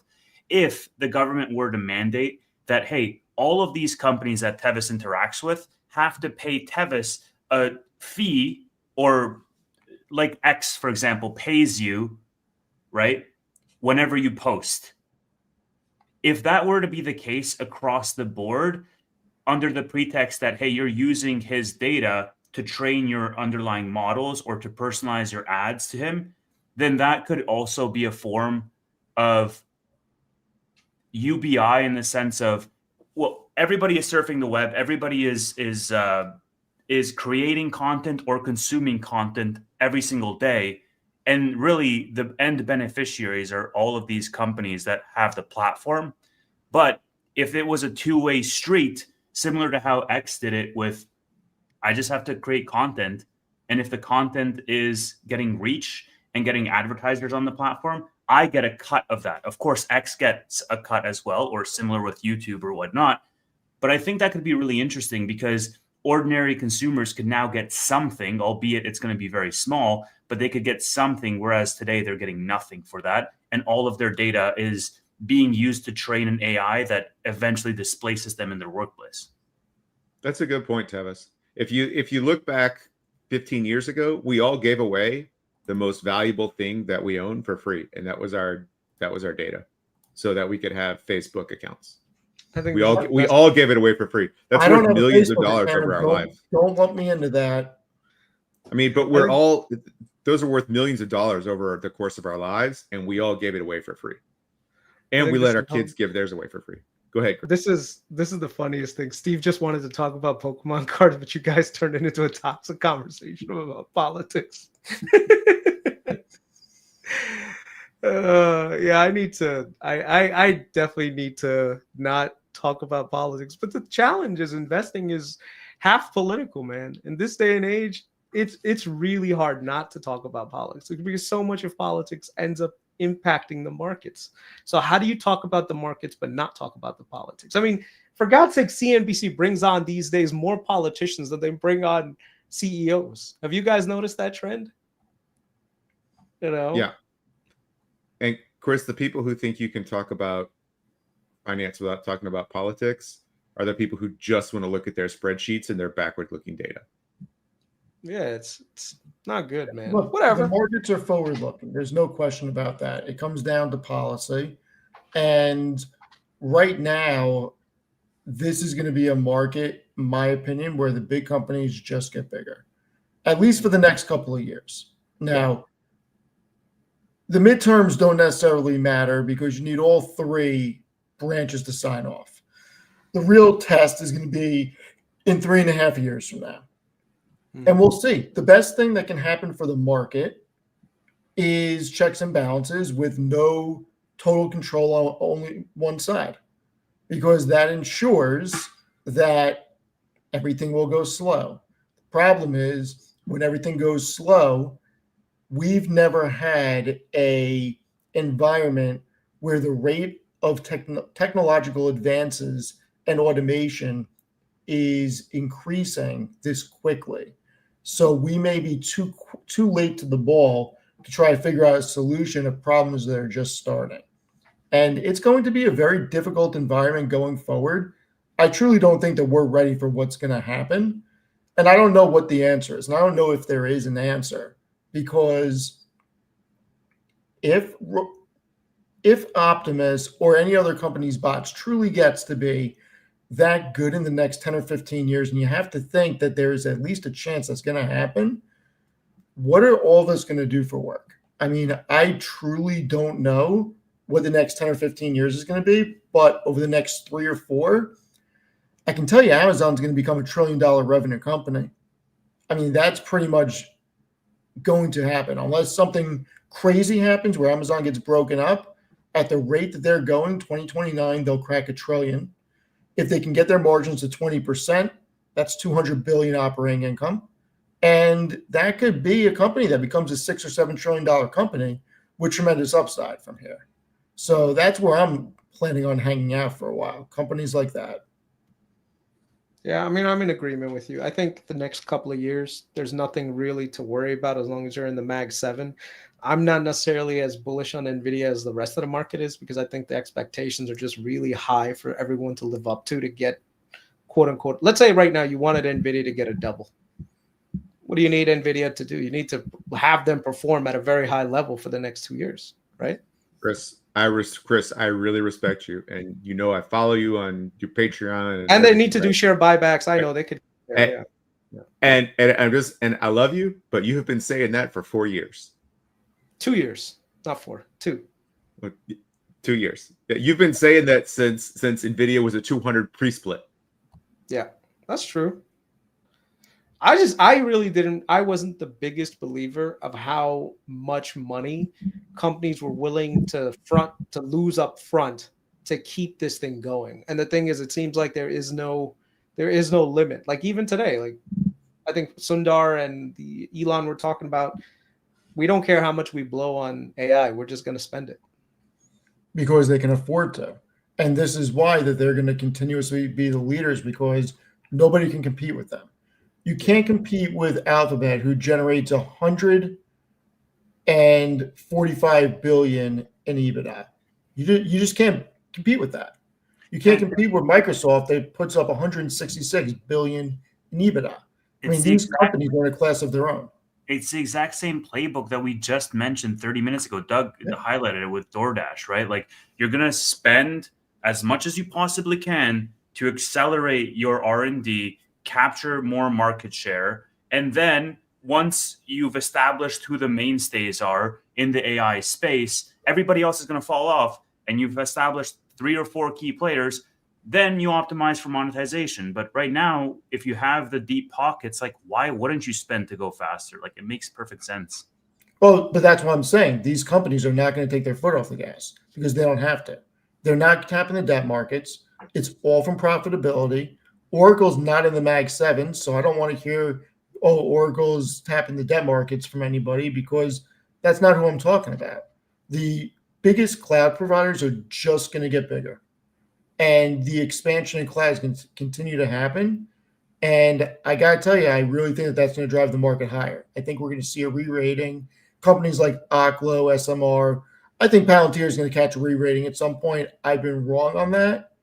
It does not benefit me for them to go down, but they are trading at a nosebleed valuation that doesn't make sense. Same with Robinhood. I think you're going to get companies that teeter off a little bit, but ultimately the big tech powerhouses are going to drive the market higher. I think the 2 best names in the market right now are, number 1 is Meta. Like Meta is so egregiously undervalued compared to the other Mag 7 that like they're having their own Google moment right now, where people are in the market are just not appreciating. I mean, year to date, like 1 year return, I think on Meta right now is 0. Literally 0. They didn't have any increase, but at the same time, you look at their ops cash, their operating income is like 88 billion. And they're only, so I'm looking at this, I'm like, wait a second, how does this make sense? And of course, Google, which everyone thought search was dead, but the way that GCP and their AI cloud is growing right now, it's insane. if you were to ask me which Mag 7, like last year, I was super long on Google, and I'm still super long on Google. But It's if you were to not ask Meta. me, if you were to ask me for 2026, which of the Mag 7s would you bet on? Bet on Meta. I mean, Chris, look at these stats right here. So ops cash, just like you said, I'll make it bigger. So Meta's trading at 14.28 times cash from operations, whereas Amazon is at 19, Alphabet's at 22, and Microsoft is almost at 26. Yep. It's I mean, absolutely crazy. It's and then look at insane. the forward, on the forward valuation, Meta's trading at 18 times. It's the only one in the Mag 7 that's under 20 times. And the fact that Costco and Walmart trade at 31 and 38 times 2027 earnings, when Meta trades at 18, Alphabet trades at 22, Microsoft at 23, and NVIDIA at 23 and a half, Amazon at 24 and a half. This is not an expensive market. I'm sorry, it's just not. The best companies in the world with balance sheets we've never seen before, putting up over 100 billion in cash from operations each, trading at under 25 times forward earnings. Sorry, that's not an expensive market. I would say Meta is probably going to go the hyperscaler route within the next, I don't know, maybe. You're really on that kick. If you look at some of the people that they've Why been haven't hiring they? and putting on their board, huh? Why haven't they yet? I mean, look, They're secretly I read building that it all up. these little Bitcoin miners could switch to being data center people. Zucks has the hardware and the facilities and the know-how to become a hyperscaler. Zuck is Why secretly hasn't they doing even it. started it yet? Zuck is doing it very, very coy. He's being very, very coy right now. And the thing is, like, do you know when I knew that GCP was going to do really, really well? It's when they hired TK away from Oracle. You know who TK is? Like, he's in charge of Google Cloud. Anyone? Thomas Kurian. He used to work under Larry Ellison, but Larry didn't recognize potential, so Google hired him away. Very similar moves are being made by Meta right now, where people with experience in the industry, working with corporations, they're getting hired up by Meta right now. Let me show you like a couple of examples. 1 second. While Chris is pulling that up, gents, I've got a meeting I have to run to. Dougie, Steve, thanks for having great me on. seeing you. Yep. Thanks, man. We'll chat movies later. Yeah, Tevis, thanks. definitely. Chris, appreciate your opinion on everything, brother. Talk to you all Later. later. Take care. Also, while Chris is bringing that up, Steve, who you have here? Do you have Sean Brady or Michael Morales, undefeated 18-0? I don't have a pick on that one. I have Sean Brady, baby. Let's get it. I'm only going the last two on this one. Yeah, who do you have for your last two, just so that we can then talk stocks and the people can get what they want? What they Yeah, I mean, it's tough because I'm a Valentina fan, Yeah, and it's very hard for me to not pick her, so I'm going with her default, yeah, that's who I have as well. and I'm going Islam. Obviously, That you can go either way, but Islam to me, yeah, when they fight 10 times, he's winning 7 times. yeah. No, I think Valentina is going to be in a good spot. I know Wei Li, I think, is she the underdog in this fight? I think she's I think plus she one. is. But yeah, man, I have to go for Valentina. I think she's gonna get it. And then I think Islam's like the heavy favorite. He's like minus 300 or something. But yeah, we'll see how Brady does. Did I make this post too long? Did you see the post on X I put out? The thing about we're not in a bubble. It was 2,300 words. Wait, what? I didn't click see more. Holy Click crap. see more. Yeah, it's kind of long, man. Just make it a Seeking Alpha article at this point. No, they won't publish that. Really? Nah. That's wild. So hold on. this You're is Yeah, this is someone they just hired a couple of weeks back from HubSpot. Clara she's going to be the Meta's head of business AI, and she's on the board of directors now. Tell me why Meta is going to have business AI all of a sudden. Why do they need a board member with experience from HubSpot, right? Like all of a sudden now. Why do you need that? She was previous CEO of Salesforce AI.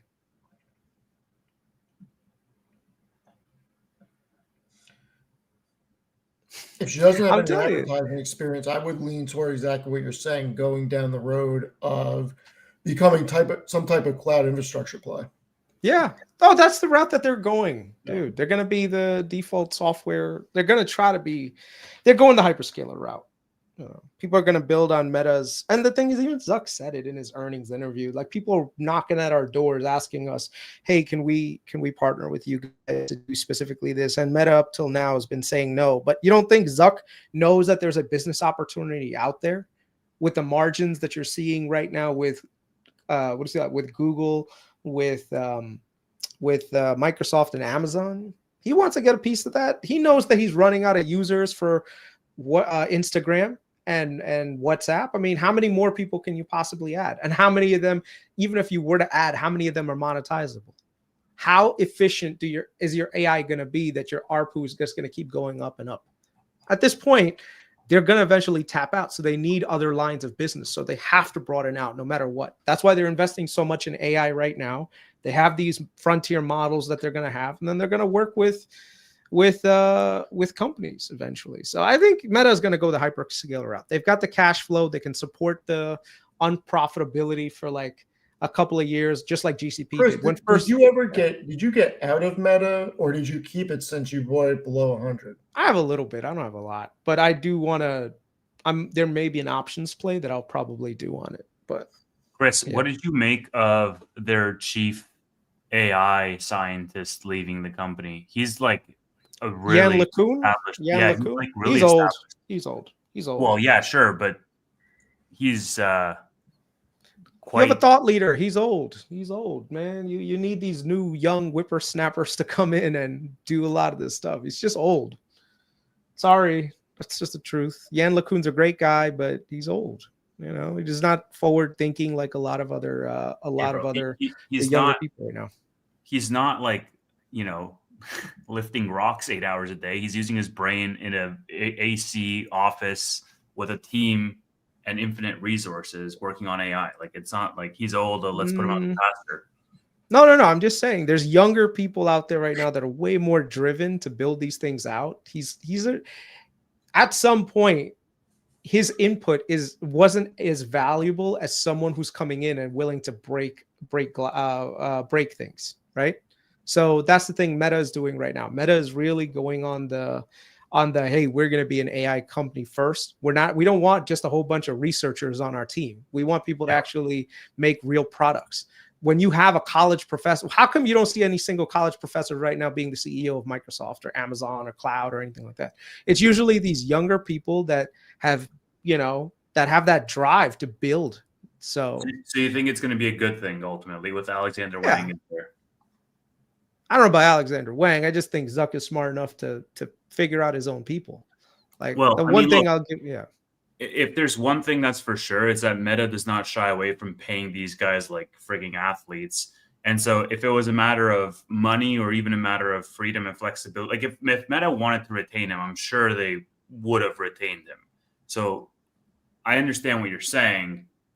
I'm just not. And he was, by the way, he was just a chief scientist. So it's not like he was putting in, the operational work to get things better. Yeah. Do you want to share your options play for Meta or not yet? Not really. I'm done trying to do like individual plays and all this other stuff. I think I'll just talk about things broadly because everyone can figure things out on their own when it comes to that stuff. Not to mention the amount of risk that people take is just too much for me to try to explain and be responsible for. So not really like I said, I'm eventually going to sunset the Patreon too. Like I've done well enough at this point that I don't want to be be in the, what is that thing called, in the information giving market anymore. If anything, I'll just talk about things and that's it, you know. And yeah, that's about it. That's What are fair. you laughing at, Tavis? No, that's fair. I'm also watching this fight. Yeah, I know you are. Yeah, look, Wednesday, big freaking day. I think this is going to be NVIDIA crushes. I don't know the market's going to care. I think there's going to be a big overhang, and I could see us just going sideways until the next Fed meeting. I'm looking at the numbers right now, and I just don't see any way that they don't crush. The companies spend so much money on CapEx in Q3, and the backlog demand is so much. And then when you look at what TSM put up, you look at TSM numbers. If TSM crushed, that's a direct correlation to NVIDIA. So How did the market react to TSM though? that's a good question. How did the market react to TSM? That's one thing I don't freaking own, actually. Maybe I should buy some so I force myself to look at it. Sideways. See, that's the problem. When expectations are too high, Yep. and the market doesn't meet them, then the market rewards rewards that company with. I mean, look at Palantir. Palantir had an absolute blowout quarter, but it's trading lower than it was prior to earnings. You know, Palantir doesn't make any sense. The Yeah. valuation But no, doesn't make any sense. I'm not talking about valuation. I'm just saying market's reaction to earnings, you know. So I think what happens is investors, they get a little too ahead of themselves when it comes to like right now, you just said, oh, Nvidia, they're gonna have a blowout earnings because, you know, all this data center, blah, blah, blah. So the expectations have already been set kind of high. Oh yeah. So if they don't meet those lofty expectations, the market gives it a re-rating down. I also didn't think NVIDIA was going to be at this price right now. I thought it would be 185 by the end of the year. I didn't think that they were going to be cracking 200 in the end of October. That was not on my bingo card. It's back to 190, so it's not like that much. And it was back Yeah, to but look 182. at where it was in July. Okay. It ran from 140 to 190 or 180 pretty quickly. Yeah. July was a really good month for them. They've kind of stalled out a little bit after August. I mean, they're still on the uptrend. It's not a broken thing, but if you look at it from August, it's somewhat sideways. Yep. And from January, they're up year to date 37%, which is really good. I don't know. I'm repositioning myself a little bit, but I'm sticking with all the big names. I'm just moving a few things around. And I got to tell you, BMR keeps dropping. I may double the position on it. I'm too exposed to it already, but I'm fine. I have a lot of. I've been milking the volatility for the last probably like 4 or 5 weeks, which has been good. Whatever. I think BMR recovers. I don't have a full position on it. I see the correlation between BMNR and NASDAQ. So the thing is, if the general NASDAQ starts rising, and BMNR is probably go again. I mean, let me just show you guys the chart on it. It's so correlated that I'm thinking like, this is why I think Tom Lee is 1 second. Yeah, but I mean, what time period are you looking at? You can't use July. 1 year. I'm looking, not 1 year, like 6 months. Not BMNR. I'm looking at Ethereum. Okay. If you're looking at Ethereum, that's different. You said BMNR. Okay. No. Ethereum to because the thing is, with the way that I'm valuing BMNR is that I'm looking at the price of Ethereum and what I think it's going to be, and then figuring out what the MNAV is probably going to be, and then figure out what kind of MNAV multiple BMNR gets. Like BMNR's MNAV multiple has gone down from like 1.5 to now I think 1. I mean, we don't know what the exact what is that thing called? We don't know the exact outstanding shares are, which is sort of annoying, to be honest with you now. Like, I don't understand what the point of holding that information back anymore is. Like, you see MSTR being very, very transparent. transparent with it, but like BMNR just does not share how many shares outstanding. Yeah, I mean, look, Does it give them any benefit to do that?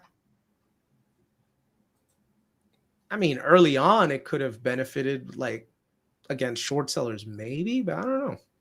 what doesn't make sense is why they're not staking yet.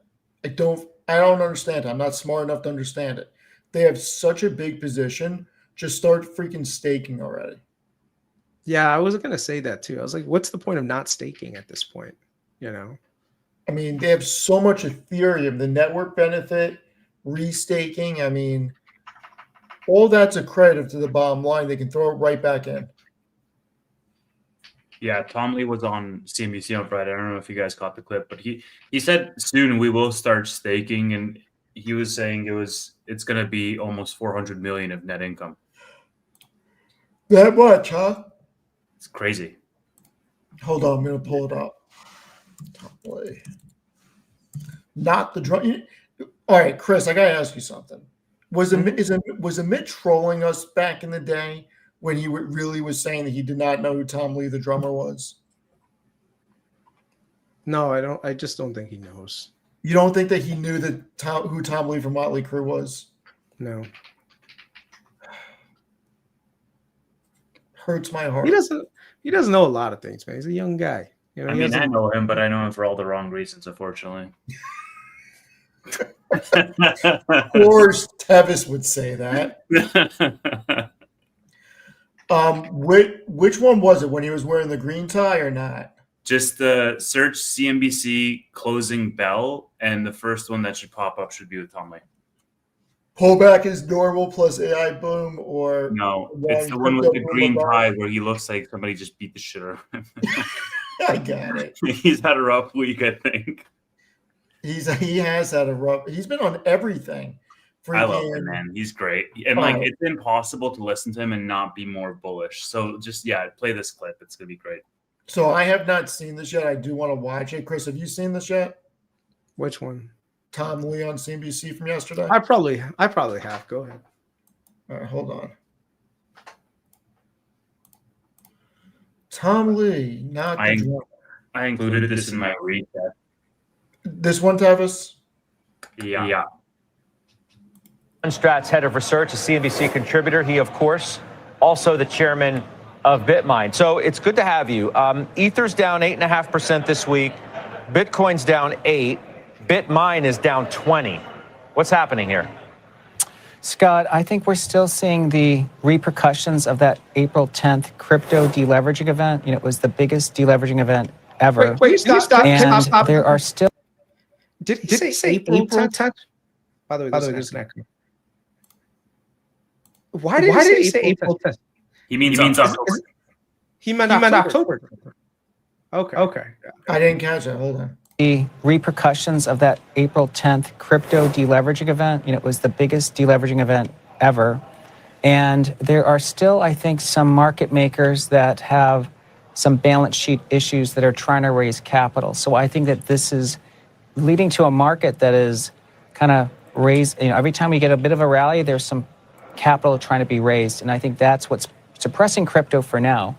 That's, of course, going to end soon, but I think that's led to why crypto has underperformed equities since October 10th. All right, let's pivot to the market itself. Is your confidence at all shaken in where we are and what you thought the prospects for an end-of-year run could be after what we've seen this week? Well, it's never fun to see markets wobble and then stocks that are quite popular like AI and the quantums and nuclear come down so hard. But it is consistent with the idea that, you know, we were up 6 months through October, so the market's overbought. We expected 2 weeks of consolidation, which is what we're getting. And then, of course, as you know, there's hawkish Fed talk, so there's a bit of a tantrum the market's having. But between now and year end, we still have really good seasonals. The earnings have been good. Sentiment has flipped negative, Scott, as you could tell. I mean, the AAII went to negative 17.5. So I'd say the risk reward is still really good for equities into year end. And yeah, I think the S&P will be over 7,000 by the end of the year. You know, in fact, maybe over 7,000 by the end of the month. No cut in December. Let's just say that that's now the base case. And AI remains volatile. You know, the broadening trade looked pretty good at times this week, to where we were thinking of, okay, maybe we're going to get an everything rally. You think that's possible? Yeah. I mean, I think one reason the Fed is backpedaling on a cut in December is not because they have more confidence that inflation is strengthening. In fact, many of them said they just don't know, but in general, they agree it's probably not.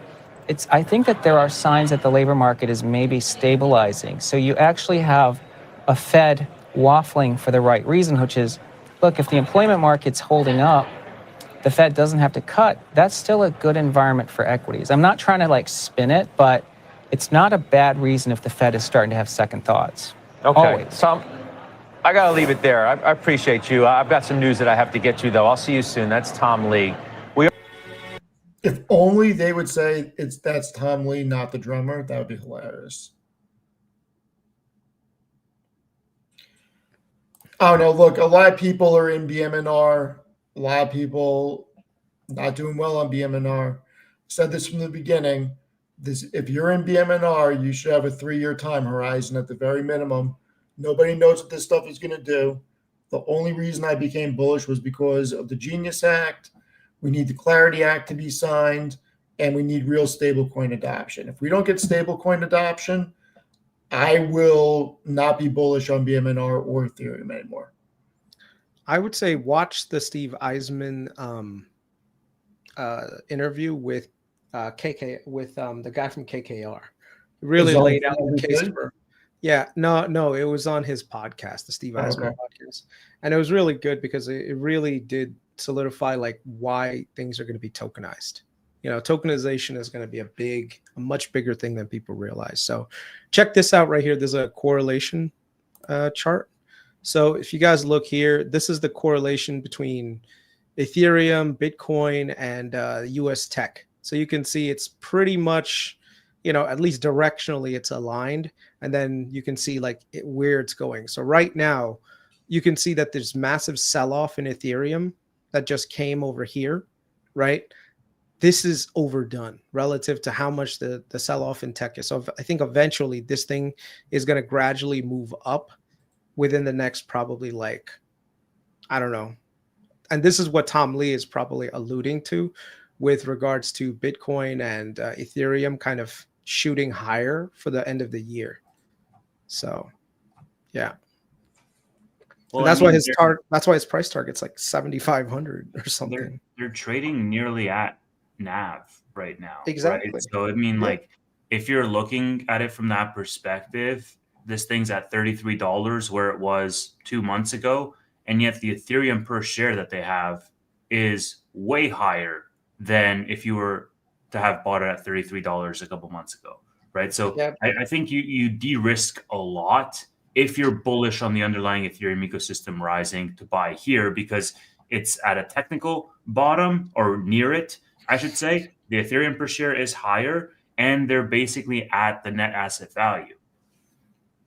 I wouldn't go that far only because we don't know what the outstanding share count is, right? I mean, sure. Unless you knew what this, if you knew definitively what the outstanding share count is, then you can say yeah, their MNAV is X or Y. Unfortunately, I think the last time we have any real data is 2 months old on how many shares outstanding they have. Since then, they've been raising capital by issuing shares and buying Ethereum at much higher prices than what is trading at today. So it's interesting, right? Because he mentioned in that clip that we just heard, I don't know if you guys caught it, but he said when institutions buy big BMNR stakes, that capital is used to buy ETH. And a lot of us are, have wondered, okay, how is Tom Lee getting all this Ethereum that cheap? And every single week when they drop more and more of these updates, their Ethereum count goes up. Their cash is relatively the same. They still have the same 390 million in cash. And you're like, okay, well, what's going on? And then you also had 13Fs drop over the past week, and you have all of these massive institutions that have been taking a stake in BMNR. So I understand where you're coming from with regards to the share counts. No, but I'm saying the share count has been going up too. So it's not the way that they've been raising capital. And this is better than MSTR, in my opinion, where MSTR's capital structure right now is a little bit weird. BMNR just says we're going to issue more shares. And basically dilute shareholders and buy Ethereum with it. Now, here's the thing. You can dilute shareholders to the negative or to the positive. It just depends on when you dilute and at what price you bought that Ethereum and what the current price of Ethereum is, right? So technically right now, from what I'm reading, I can't say 100%, they've technically lost $2 billion in value net wise. Okay. Because if you issue shares at, let's say $40 and you bought Ethereum at $4,500 and now the price of Ethereum is at $3,200. I hate to say this, but technically the value of your Ethereum relative to the price you bought it is at down, right? Now, here's the thing. If Ethereum is at 7,500, you look like a genius because essentially you bought money at a higher MNAV at the time for that. So a lot of this stuff, unless we know what the updated share count is, we can't really say whether it's been good or bad in terms of allocation. But here's the thing. If your future expectation is BMNR is going to be high, Ethereum is going to be higher, then these guys will do well. Now, one of the reasons why I'm long on BMNR is because I think that they have one Tom Lee who's able to generate a lot of capital for these guys. So I think that there's always going to be some level of MNAV that exists.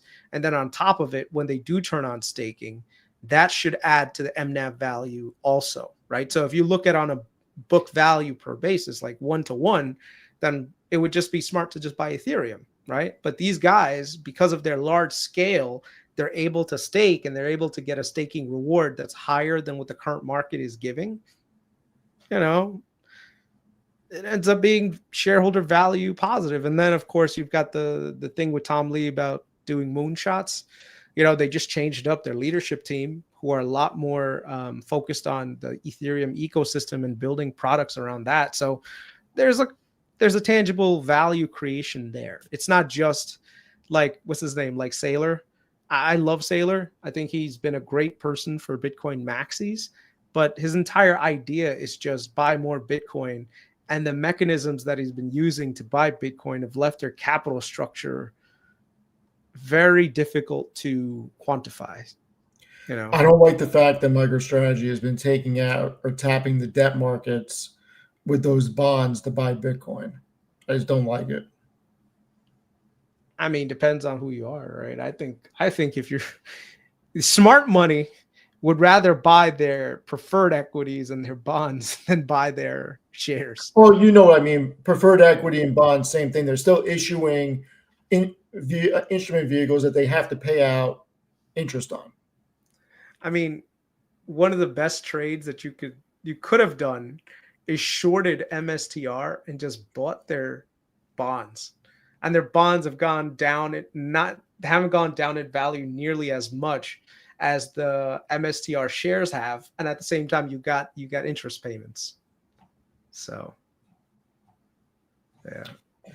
yeah, we'll see what happens. I think BMNR is going to be fine. I think Ethereum is going to be fine. It looks like Matt may actually be right that we're going to have a crypto winter before we hit new, I don't want to say euphoria, but new heights. We'll see. It's not winter yet, but this could turn around. I'm not in the camp that Ethereum's going to 8 or 10,000 though this year.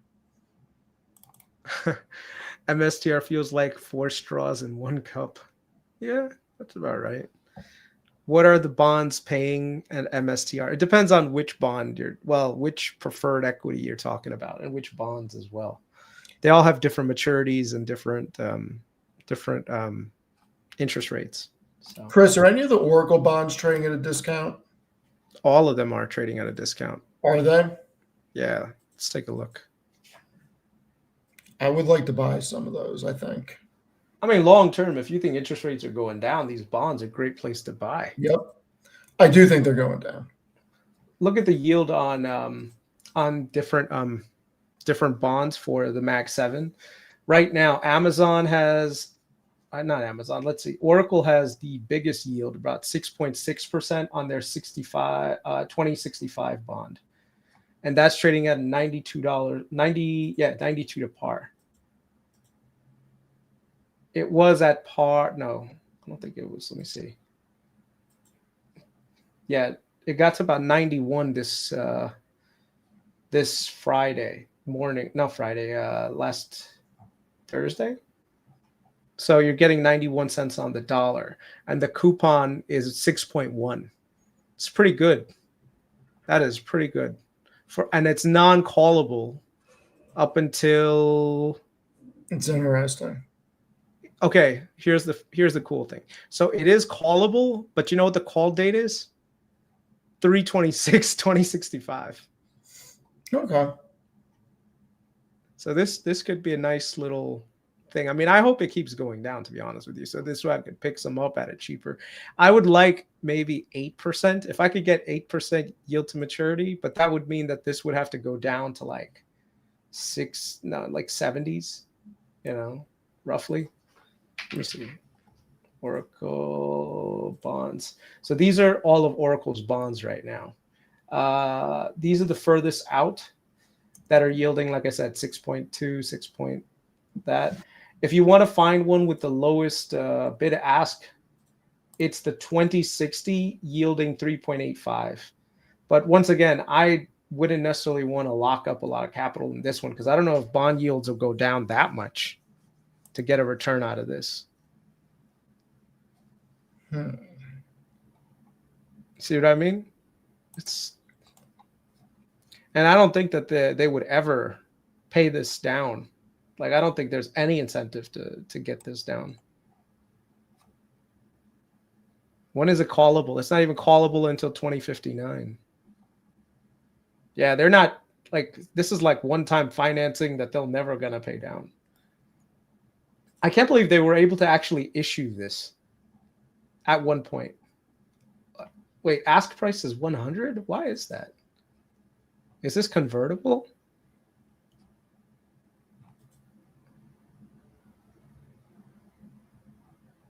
Maybe it's convertible. A 1.6 coupon? That doesn't make sense. 1.6 coupon's pretty freaking low.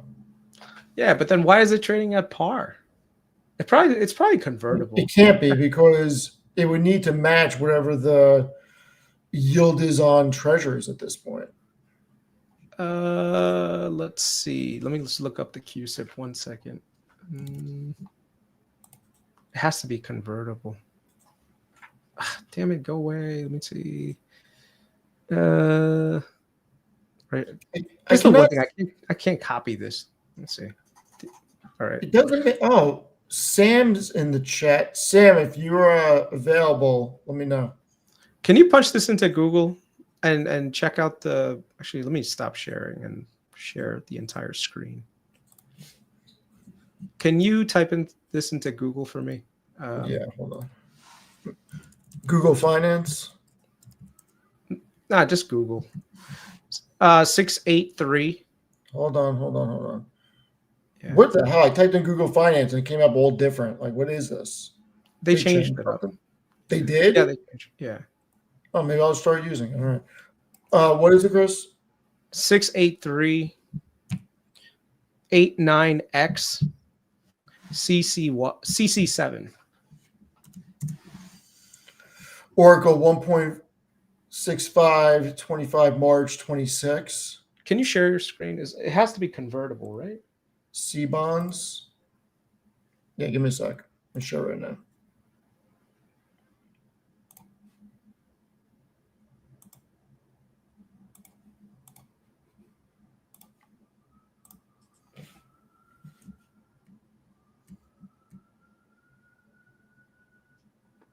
It doesn't say. It does not say. No, this is a terrible thing. You have to go back. Look at another site for it. Or you can look at their filings. And it's probably in their filings.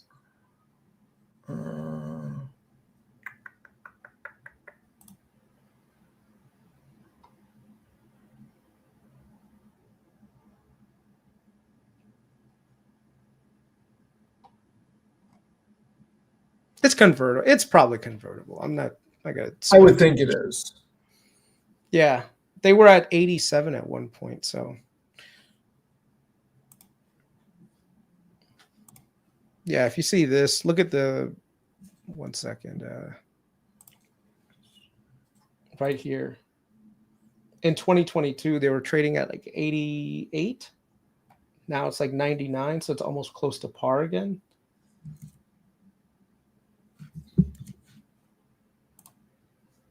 Yeah, so you see, it was at the lows. It was like 87. Now it's almost at par. Let me see. Damn, I can't even add a compare thing on here. Otherwise, I look at the share price. But yeah, yield to maturity is 4.46. How does that make sense? 1.6. Maybe it's tied to inflation.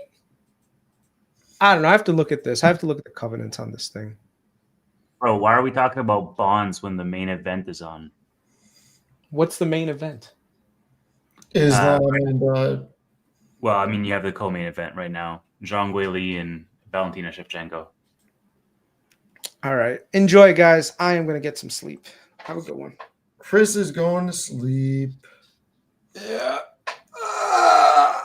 Look at corporate bonds, guys. It's not a bad place to be, man. But it is. Later, Chris. Have a good one. Bye. See you, Chris. And then we're there too, Tavis. Hell yeah. And then there were two. Zhang looks pretty good. She looks the more fresh fighter. I don't know if people care that we're talking about this, but I will tell you that I am in the same camp of adding some bonds to the portfolio. mhm. I'd like to find, I mean, the Oracle ones are interesting to me, but there's a few that I'm interested in.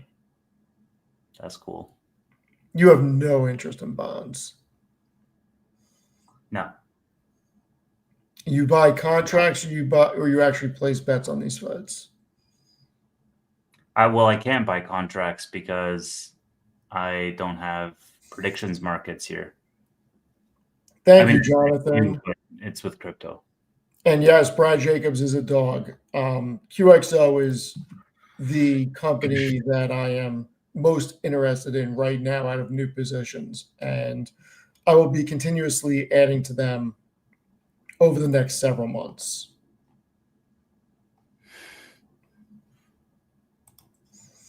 I don't think Tevis shares my love of QXO. I haven't looked into it. I'm already like owning way too many things as is. Like I want to consolidate further. So You can never own too many things. well, okay, we have different philosophies, I think. Because I say I own too many things and I have like 12 things. Yeah, that's not too many things. Well, It's called being diversified, sir. I'm trying to grow, man. You're already a rich man. You're looking at bonds over here. Listen, if I had your money, I'd donate mine. Yeah, well, that's So, that's, all right, that's so we're Matt- looking to grow. What are we getting into to grow? What are we thinking? what do you mean? Like what stocks? Yeah, I mean, we need to come up with some new stuff. Hey man, I like I mean Nebius and BMNR has been what I've been adding this week. I sent Sam a link. I know that he's big on freaking Nebius. I mean, he put me down the rabbit hole on it. Oh God, choice between Costco and Target for the long term. You know what? Somebody asked, you don't like Meta? Meta is one that I'm probably going to end up building a position in. So stay tuned for that. But over the next, until the end of the year, I want to build a Meta position. I mean, look, anything can go lower. I don't think Meta goes much lower than where it I is. hope it does. Oh. I mean, If you're looking to build a position, I would agree with you. But what somebody asked how the app is going. We're still on track for a January launch, so very excited about that.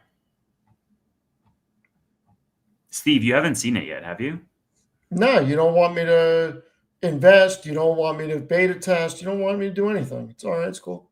You will. You will definitely be a beta tester in December. It's gonna be fun.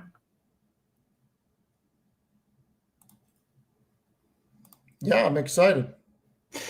Like, I think the thing that I like about Meta is that they can manage their own, like, they can turn their own stock around if they really wanted to.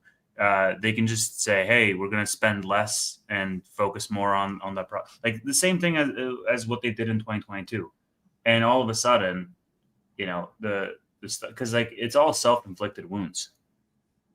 Do you mind if I go down a Meta rant right now? Please do, sir. Please do. I'm just watching the fight and partially listening.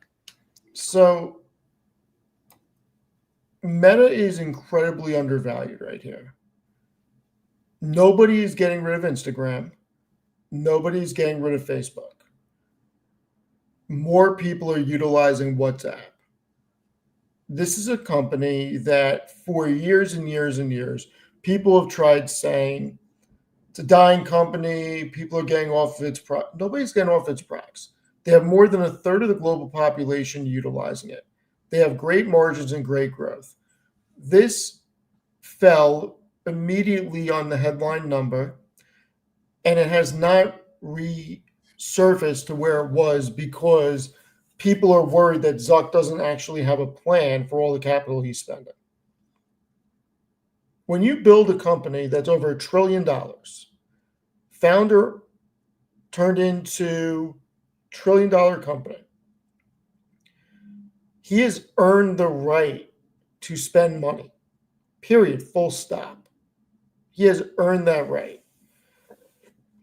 I don't want to pull up the article, but if memory serves me correctly, and fuck it, I'm just gonna quote. I'm gonna quote my own article so I don't get bad numbers. Do it. Meta. I've written so many freaking articles. Oh my god! So this is crazy. You know how long I've been Meta on? Look at this. I started writing about Meta in 2018. Look how many freaking articles I've ran on them. Every one of them bullish.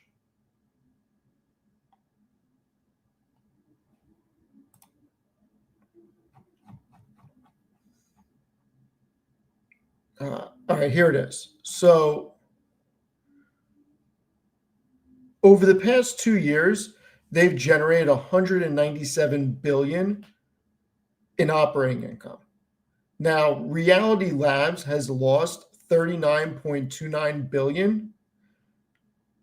It has still netted out to be $158 billion over the past 2 years they've generated operating income. And they're currently operating at a 40% margin, losing 4.4 billion in the last quarter in Reality Labs. So to me, everybody's freaking out for no reason.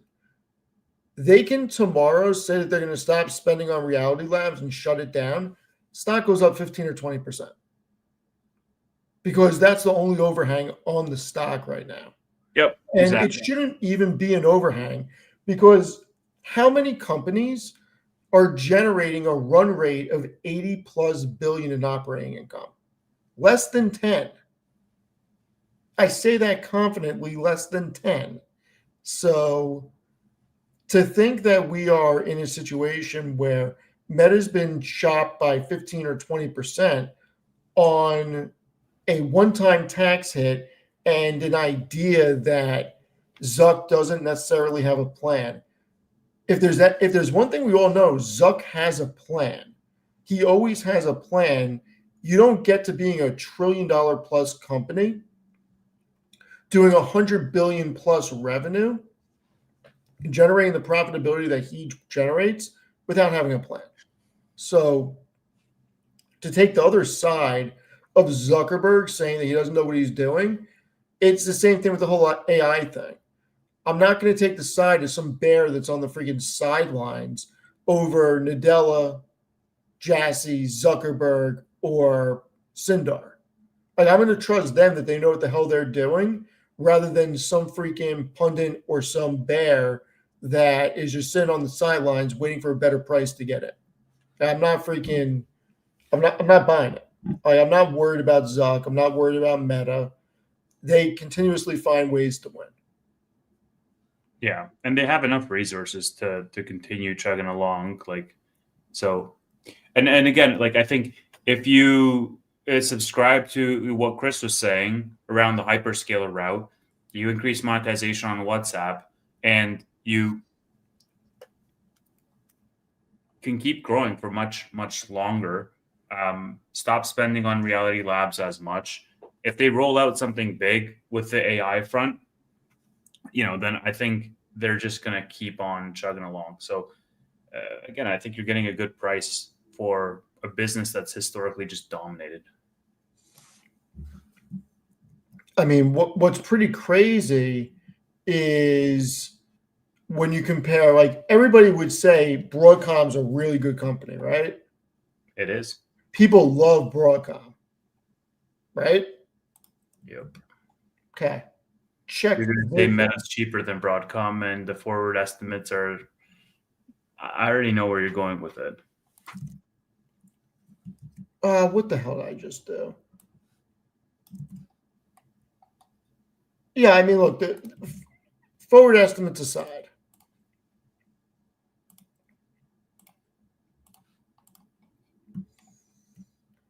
Broadcom's a bigger company by market cap than Meta.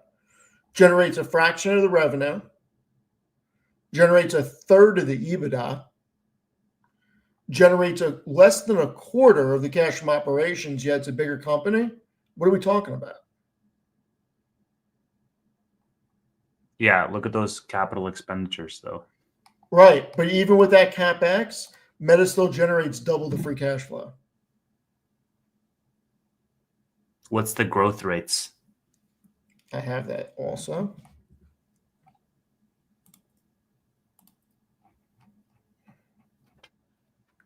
And we also all agree that Valentina's up 2 rounds, right? I don't think I'm crazy in saying that. I don't think you're crazy saying that. The growth. Look, Broadcom is going to have bigger growth, I believe. Hold on. Yeah, look, Broadcom's got 80% EPS growth over the next 2 years, whereas Meta's got 28%. There you go. But at the same time, they shouldn't be a bigger company today than Meta, because even at that growth rate, Broadcom's not going to generate more profit than Meta. Yeah, I don't think in that sector the market cares about profit right now. They care about growth, because again, we're in a market with regards to AI where it's like you're spending to capture more market share. So growth is the main metric there. Yeah, no, look, for some reason we're in a growth at all costs again, and it feels weird. It just feels weird that we're discounting how much bigger the actual revenue and profitability are of companies like Meta compared to a growth rate of a Broadcom. But look, I think both companies will do well. Broadcom is actually probably interesting here at 340. I just think Meta is at such a discount right now that it makes a lot of sense. Yeah, no, I agree with you with regards to the discount. Again, I think it's one of those positions that could be a great cornerstone position, especially in a portfolio like mine, which is a lot of smaller market cap names, like mid caps, small caps, that having good cornerstone positions helps with the volatility and just overall. I want something that's still growth oriented that I'm getting at a bargain. And I think Meta is that. Maybe a year ago, Google might have been that. Today it's Meta. Apple's always been that, but they're not growing. So they're rolling out socks for iPhones. I mean, I think Amazon's still interesting. Amazon's fantastic. Yeah, Amazon's great. Maybe you can explain this to me, because I'm stupid. Okay. Okay. How is Walmart and Costco getting a bigger multiple than Amazon? How? Well, then I'm stupid as well, right there with you. The whole argument that His Holiness Sir Joseph Carlson has tried making is that Costco is recession-proof, durability, blah, blah, blah, blah, blah, and that's why it gets such a high multiple. Got news for you, Sir Joseph Carlson. Amazon I won't even bring up, I'm not going to even bring up NVIDIA. Amazon, if you think, or anybody thinks that Costco is recession proof, what about Amazon? You're telling me that people are going to stop ordering on Amazon during a freaking recession? I mean, you can get your entire groceries on like Amazon too at this point, like non-perishables. Like Costco, Walmart, and Amazon are in the same business.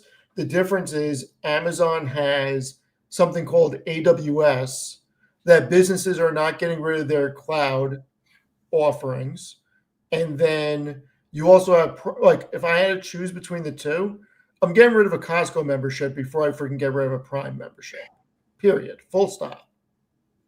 I mean, this is probably a dumb idea because there's no margins in this and it's just like an uphill battle. But it made me think because we're comparing Costco and Amazon. Like Amazon already has the redistribution plans. They could also make a Costco-like, physical location with all of their products. Like Costco already has all their products in boxes and crates and whatnot. Like they don't do too much. Like that's the whole thing. It's like you're going to buy wholesale essentially. Amazon could do the exact same thing, promote the Amazon Basics items, and people could just walk in, walk around, buy stuff. Like fundamentally, that's Costco's business, except for the fact that it's a subscription, which Amazon is too. It could only be for Prime people. And Amazon can go after the wholesale market because they already have the logistical network. They just need to put different offerings on Prime. Yeah, I mean, why not? It just, to me, this market doesn't make sense for several reasons. I don't understand why companies like SMR or Oklo get a bid the way that they do. I don't understand why Costco and Walmart trade at more than 30 times forward earnings with less EPS growth than companies like Amazon, when Amazon's trading at less than 25 times. It just doesn't make sense. Dude, think about that. Like, now that I'm thinking about it more, like it just makes more and more sense because Amazon also has Whole Foods, right? Right. Like Amazon could start their own Costco competitor tomorrow. Right. Whole Foods for all the groceries, Amazon Basics plus all the top sellers of the Amazon, web platform for everything else. Lower the prices by 10% for the physical store location and lock it to only Prime members. It would be pretty easy. All they have to do is call up Realty Income or whoever their freaking landlord is and be like, hey, I want to buy this building, buy the building from them, kick everybody out. Yeah, and like you will still get some type of ARB as a consumer because if you're a Prime member, then you're going to get it cheaper than you would online or you would elsewhere. And Amazon saves on the logistics there as well. Amazon could also just buy Target. Yeah, I guess. It's actually not the worst idea in the world. God, that's such a freaking disappointing company. Oh my God. The numbers are freaking, just make so much sense for an investment. It is just down so much. I can't believe it. It's yielding over 5%. What's yield if Target? Yeah.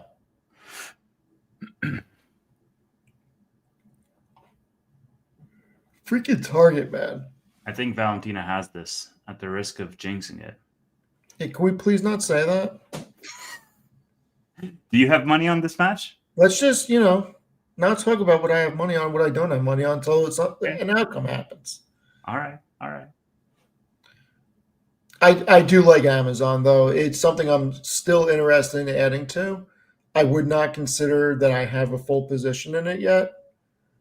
I would say out of the Mag 7, the only 3 I have a full position in are Meta, NVIDIA, and Apple. Why Microsoft's high on my list. Just sell your freaking Apple, man. What? No, you never sell Apple. Dude, just reallocate it to something else. Reallocate it to Amazon. No, because if I had listened to everybody before, when it was down to freaking 200, it would have never rebounded to 270. Apple's one of the greatest companies ever. It's going to continue to be one of the greatest companies ever, and I will continue to hold it. There's no reason to get rid of it. The best thing Apple can do is sunset Tim Cook, which it sounds like they are going to do in next year. They need some more innovation, man. Did you see this thing that was coming out with the new iPhones? Like the paint is coming off the iPhones if you have like rubbing alcohol. Like literally the paint is different and it just comes off the new iPhone 17 models. Why would you put rubbing alcohol on a freaking iPhone? Okay, that's not the point. My point is like there's there's cost cutting and it's just like the quality is lower. And then it's like, what are they coming out with? These stupid freaking like socks for your eye? Like it's so dumb, man. I will say I'm a little annoyed at my iPhone. Now, granted, I have a 14 Max. I haven't upgraded in a while. My battery's for shit. Yeah, and that's the other thing. Like I haven't upgraded to the new operating system, the new iOS, because the battery degradation is insane. Like, I don't know. It's just It says my battery health is 85% capacity. that's pretty good, honestly. If you still have a 14, I don't know. It feels like it's gotten very worse recently. yeah.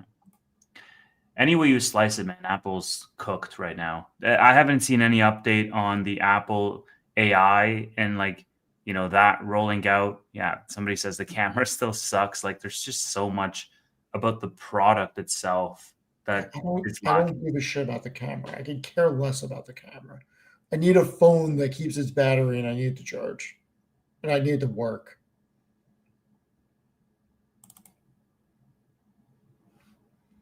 But I Yeah. gotta tell you, I'm very interested in Microsoft. I can't believe I don't own them. Oh, you don't own Microsoft at all? No. Well, there you go. I can't believe I don't own them. I really want to buy them. Sell your Microsoft, sell your Apple, and buy some Microsoft.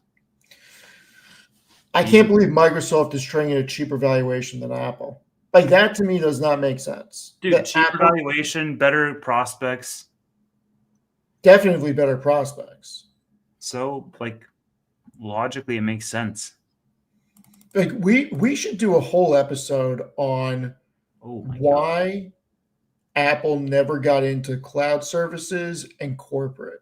Bro, Apple was downhill ever since they rejected buying Tesla back in like 2018, 2017. Could you imagine if freaking they bought Tesla and Elon ran Apple? Could you Dude. imagine? It would be a whole different timeline.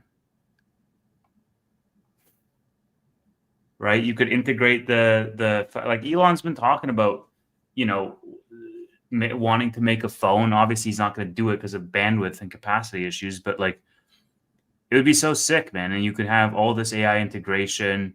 You could have the full like OTT system, like the smart home, smart car, everything under one roof. Like the value creation would have been crazy, but like instead you have like a an operations guy in the helm. I'm very surprised at some of the things Apple has done. I'm very surprised they didn't buy some of these media companies. I'm surprised they dumped all that money into the car. There's a lot of things I don't agree with Apple with what they've done. Yeah. They played it way too safe. Zhang Guili getting her ass handed to her right now. It's you love to see it.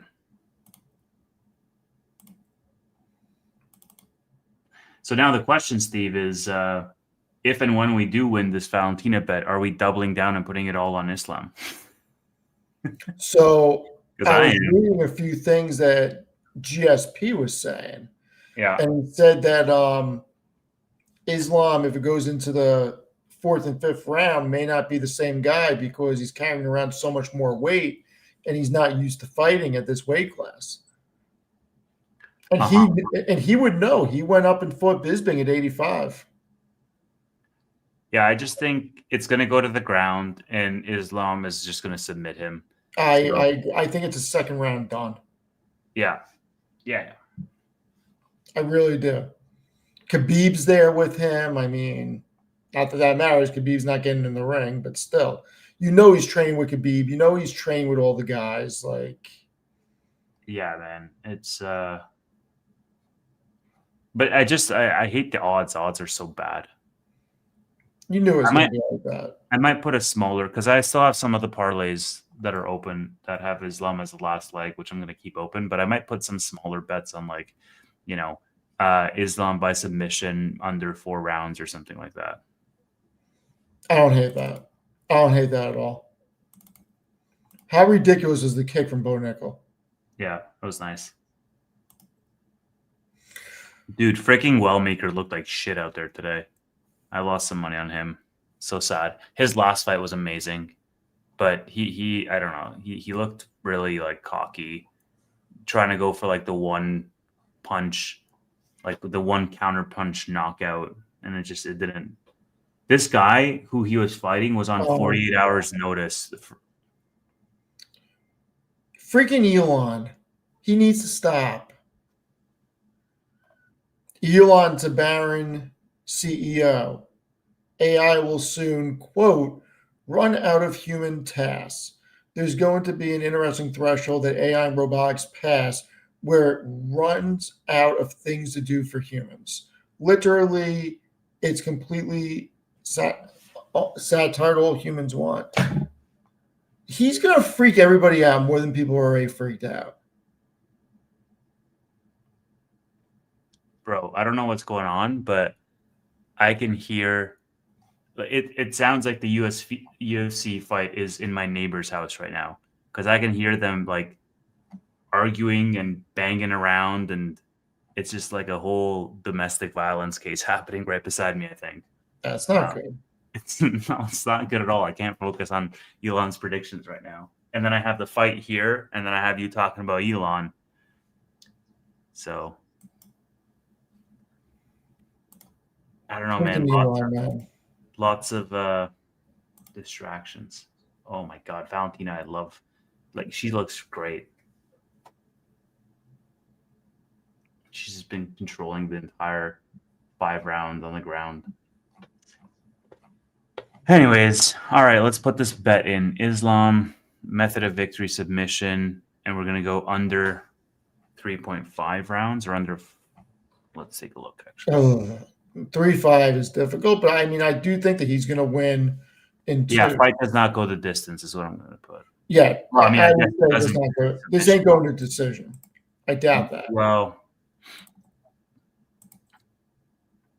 we'll take a look. Let's put a parlay on, and we'll say under. Wow, you actually get really great odds for the rounds. It seems like everybody thinks this is going to go to decision. You get plus money for wow. You get plus money for submission and plus money for KO. What platform are you using?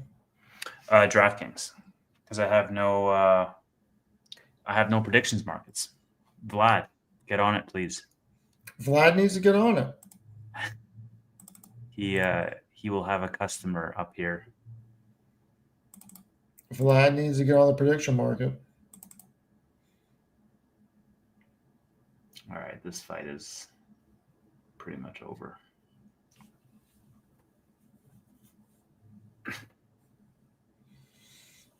No, we'll see what happens. I mean, Tesla's getting more interesting to me. I really think the Optimus is going to change the world.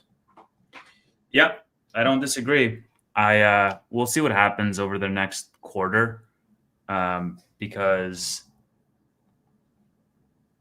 it's going to be, I think, like with the credits ending and whatnot, it's not going to be a great quarter. We'll see what happens. No, I don't think this is going to be a good quarter by any means. Yeah. So if the stock does dip on this quarter, then I think it wouldn't be a bad idea to buy in for 2026, because I see some good tailwinds in 2026.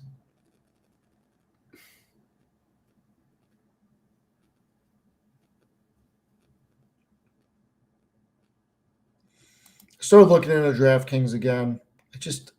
Why? I can't get over the whole. Sports betting is something that's never going away. Betting is something that's never going away, but I feel like people are going to be pushed toward bookies again with this new tax rule for next year. I really do.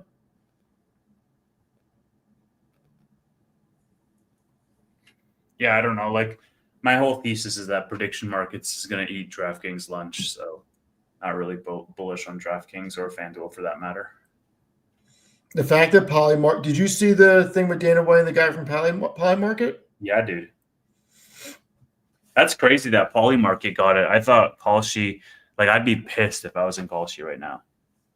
You know, because they have done so, like Polymarket is not even that widely adopted in the US relative to Kalshi. So it's going to be competitive. I want to see more companies. Like I want to see more predictions companies than these two, like the Polymarkets and the Kalshis. Like I think Robinhood just needs to come out with their own real soon. You know, when it comes to Polymarket and prediction markets, I think that they should be embedded into all sports because it's going to change the way betting is, and it's going to change the way you actually watch sports from that aspect because you're going to be able to trade contracts mid freaking event. That's not the innovative part, Steve. That is a innovative part. I think the innovative part is that people can just create their own markets. And there's a whole regulatory angle to this, like, you know, you can say, hey, how many times is Tevis going to swear on the next episode of Bootleg Weekly? Right.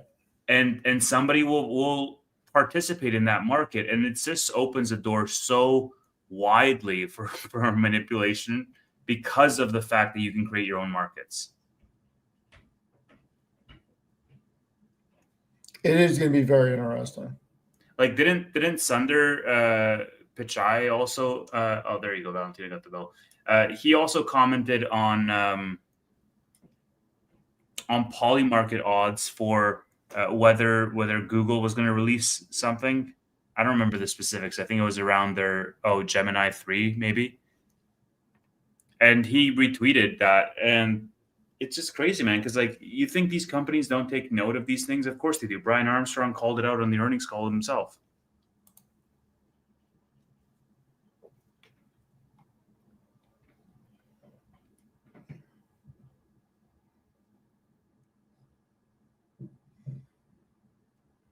All right, Steve, we're putting it down.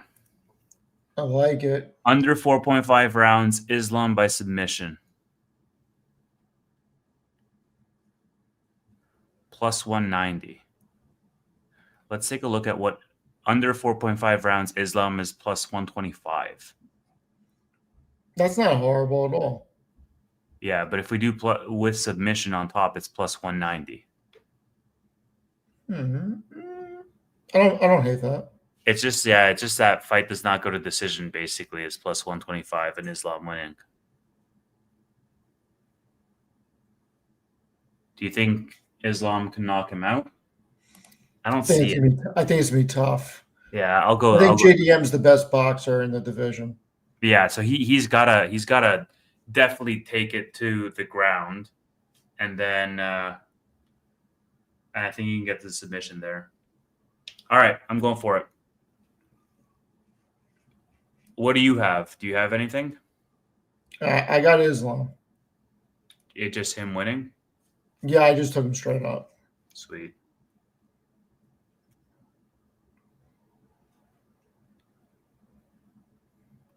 Yeah. Okay, cool. This is gonna be a fun one. So I'll stay for this and then I gotta go to sleep. Were you nervous? You got your little freaking I just have it here on my desk, dude. I have a whole bunch of like I got my fidget spinner here. Jesus. Yeah. So I have a whole bunch of stuff. I have an iPad that I opened once and I don't even use at all. I love my iPad. Yeah, you say you hate Apple. You got an iPad.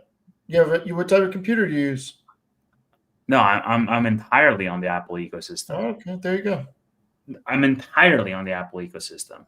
But every single Apple product that I own was released prior to what, 2017, 2018?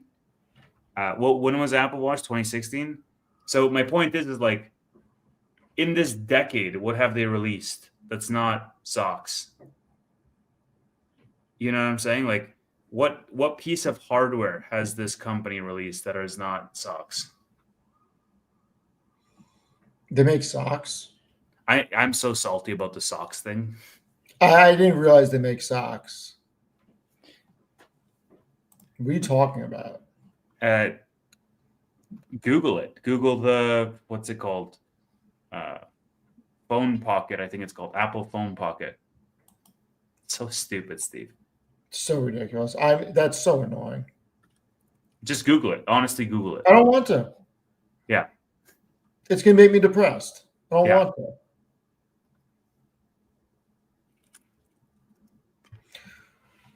Yeah, Apple Watch was first released in April 2015.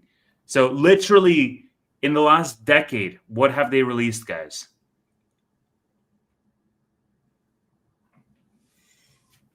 I couldn't tell you, man.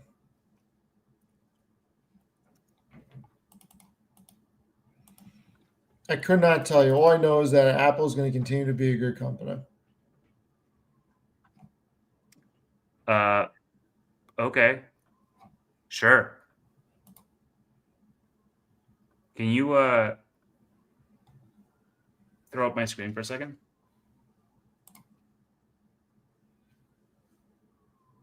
You want to buy one of those? What the fuck is that? It's the iPhone Pocket. It's a knitted pouch for carrying your mobile phone. Get the fuck out of here. Yeah, dude. They sold out of these things. This isn't real. It's fully real. No, I'm sorry, it's not real. No, it's fully real, and it's actually No. it's very No. reasonably priced, Steve. No, Would you like to buy That's one? not made by Apple. I don't want to hear it. No. This is made by Apple, dude. It's very reasonably. Do you know how much this costs? $49.99. You're close. It's actually $230. Get the fuck out of here. Swear to You're fucking joking me. Go to the Apple website and show me this. You're Dude. fucking joking me. I swear to God. Hold on, let me try to find it. The fuck is wrong with? If this is real, I'm gonna go on an even more scorched earth rant on X than I am on fucking the whole AI fucking bubble. Uh-huh. Mm-hmm. You fucking kidding me? Mm-hmm. So you want to share this, Steve? As you can see, Apple Newsroom Get the fuck out of here. update November 11th. Introducing iPhone Pocket, a beautiful way to wear and carry iPhone. Yeah, How much are they selling this fucking thing for? $229. There you go. As a shareholder, I should be extremely happy because the margins have to be 95% on this piece of shit. But on the other side, I am so angry that this is what they're spending their fucking resources on. Thank you. It's available in Hong Kong, Tokyo, Shanghai, Paris, Seoul, Milan, London. NYC. Hey, you can buy it at in New York City, Steve. Okay. I want to see you walking around with one of these. You're an Apple shareholder. I would kick my own ass dude, if I would walked look around so with that great. fucking thing. I think this is your color, honestly. Get the fuck out of here. Just so everybody knows, this is how scorched earth I just went on fucking X. Dude, Okay. just sell your Apple and buy Microsoft. This is what I just wrote on X. Okay. I am going to do something to this degree of that goddamn fucking product. Like, I'm sorry. And this was actually a really good post that I did. I think if you're interested in reading it, read it. I think you'll enjoy it. I went, just like I said yesterday, I was going to go scorched earth. I went scorched earth. I think it's really good. I got to tell you, I'm so fucking angry right now about Apple. How dare they? Dude, I made a post about this. I was like, dude, like we deserve a recession at this point. You know why? Because they sold out of these things. The fact that they sold out of those things and it cost $229, I'm with you. Like, what are we doing here? What are we doing? It's like health of the consumer. What the health of the consumer, man? That it seems like they're doing fine to me. $230. It was funny. I saw this. Hold on, what's that guy's name? Yeah. Can I play a video? Depends what it is. It's Steve If it's Jobs. in CNBC, yes. It's Steve Jobs in 2006. No, but it's probably copyrighted. It looks like somebody freaking recorded on their phone.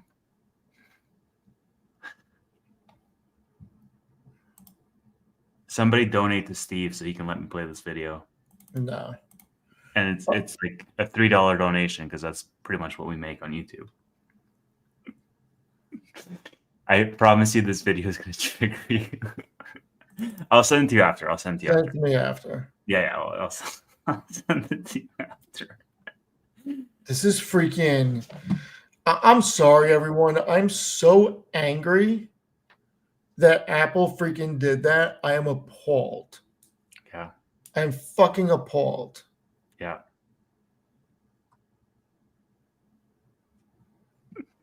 Like, this is what you're putting your capital toward. A freaking quilted iPhone holder to put over your fucking shoulder. Like, what are we doing here? It's not even hand knitted. It's 3D knitted. Oh, that makes it so much better. Yeah, it's a 3D construction. And like, I mean, come on, man. It's diversification. You should be happy to be a shareholder because your other companies are all in on AI. And if that turns out to be a massive bubble, Apple's going to be just fine. They're selling clothing now. So we're selling accessories for the phone now. Sure.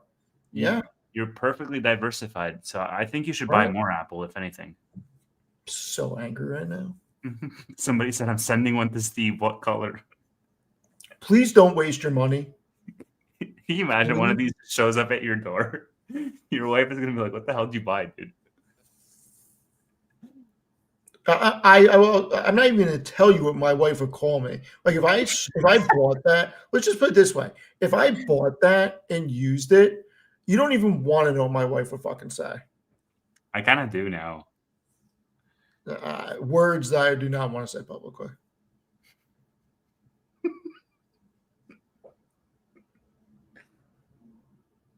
Would she call you stylish, a fashionista, an innovator, an early adopter? Because that's what I'd call you, sir. I don't think any of those words would come out of her mouth. Yeah, man. Anyways, that's Apple. That's Dude, I stand corrected. I stand corrected. You know what? I have to apologize to the audience because I said Apple has not released a single hardware product in the last decade. I stand corrected. They just did one literally 5 days ago. Sorry, guys. My bad.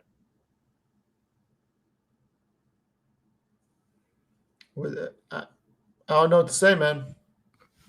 I'm selling Apple, Tevis. I'm going to buy Microsoft instead. That's all you have to say. I'm getting to that point. Like, Well, I'm getting to that freaking point at this point. This is crazy. can't wait to see the 2,300 word post you make about it. Oh, it's going to be fucking ridiculous. I promise you. I promise you it's going to be freaking scorched earth like that. How dare they?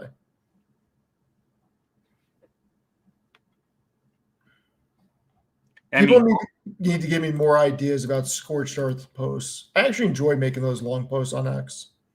Dude, what I want to see is I want to see intellectual debate between you and Joseph Carlson. It'll never happen. I think that will be terrific. I'll donate to the charity of his choice if he wants to do that. How about that? How much? I said it publicly, right? Because if you donate an iPhone Pocket to the charity of his choice, I don't think it's going to move the needle. Can you believe that he freaking blocked me on X? I mean, yes. Like he freaking asked me a question. I wrote him a 1,300 word response at midnight one night, and he blocked me. So I you went- asked me the freaking question. That's why, Tevis, he is Sir Joseph Carlson. All I'm saying is do it for the content. It would be great content. I would be a viewer. So Listen, Tanner can moderate. I'm right here. But sure. Yeah, Tanner can but moderate. yeah, but Tanner actually is like, I'll tell you offline why I said that.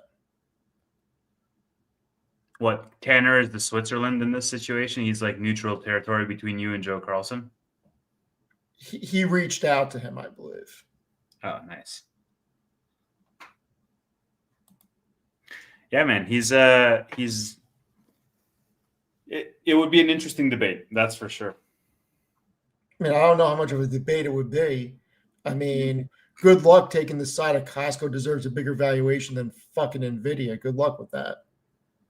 Is that what he said? Yeah, that was the whole argument. That's an interesting angle that I can't wait to hear more about, Stephen. Oh, it's all public. It's all How about- documented. How about this? I publicly pledge that for all the attendees of that debate, I will personally give them an iPhone Pocket from my own wallet for them, just for agreeing to come to the table and debate. Dude, it could turn out to be pretty expensive for you. I would not say that. It's a generous offer. It's $229 per iPhone Pocket, and I will do at least 2 of them. Oh, So- at least okay, there we go. Yeah.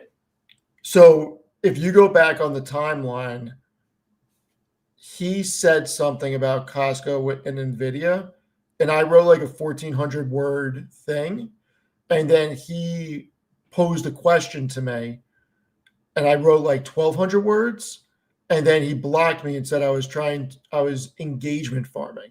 It's like, bro, I don't even know what the fuck engagement farming means. Well, I mean, look, what happened next?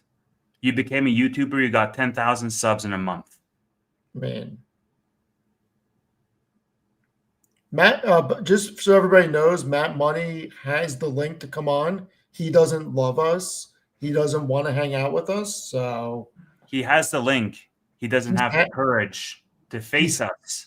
With Matty so has had the link all $25. night. Okay. Matty always has the link. Yeah, man. Matt needs to watch out.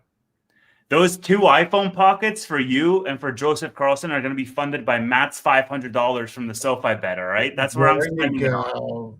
That's the extra salt on the wound that I'm There spending. you go. $500, Freaking, 2 you heard it iPhone here Pockets. first. Joseph Carlson, you're going to get a free iPhone slingy thing, courtesy of Tevis, paid for by Matt Money. Yeah, exactly.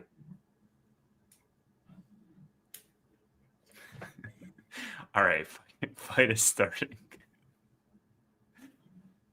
Oh man, I hope somebody clips some of these. It's just, too good. I don't even know what to say anymore.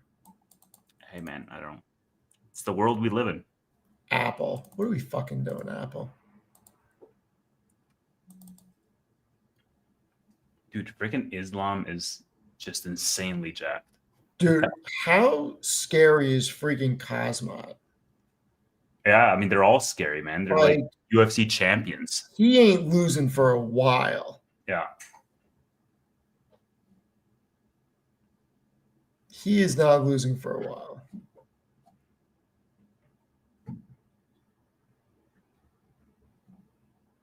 All right, let's get it, baby, by submission. That's what we need. Yeah, Pereira is back on top. I mean, he got that win fair and square. Well deserved. That was the best thing that could have happened to Dana White. Yeah. Yeah. Now they have to have a rematch.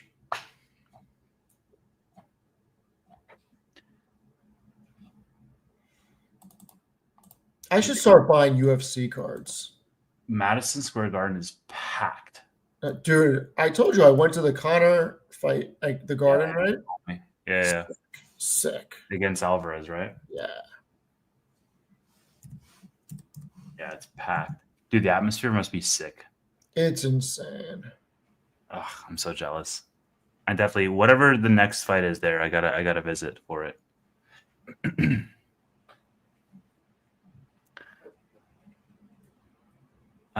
Did Matt say he's joining or no? No, he's in the middle of something. What's he in the middle of? It's 12:30 at night. Don't worry about it. He's in the middle of something. Hey, okay, great. He's in the middle of something. Yeah, tell him to join. Turn the camera so he can He actually needs to concentrate. I know what he's doing. concentrate.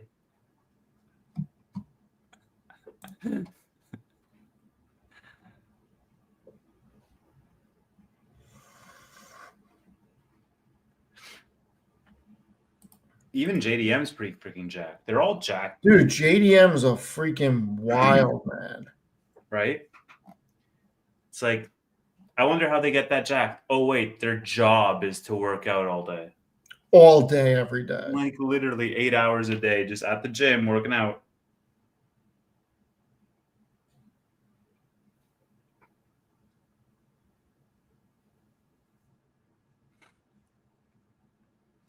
Matt says, "You guys always think I'm on a date. I never on a date. I get 0 women." It reminds me of do you see a Mitts post to Bill Ackman? No, what did it say? Did you see this?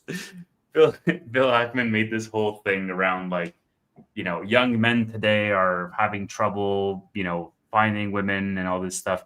And Amit literally commented, he's like, I usually just show my Palantir and my hood gains, and that usually it's pretty easy from there on out. I was like, oh my God. In a bit.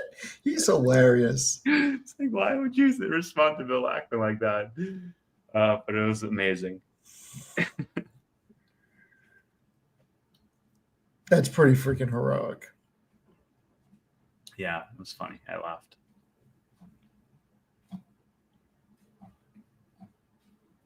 I hope everybody who's watching us right now is also watching the fight on the other screen because it's just about to start. Isn't it crazy, Steve? That like whenever I look at these stats and whenever somebody's like, "Oh, this guy's 34 or 35," I'm like, "Geez, man, waited like this guy's old as hell." And I'm like, "Oh, wait, that's actually what us real people are aged."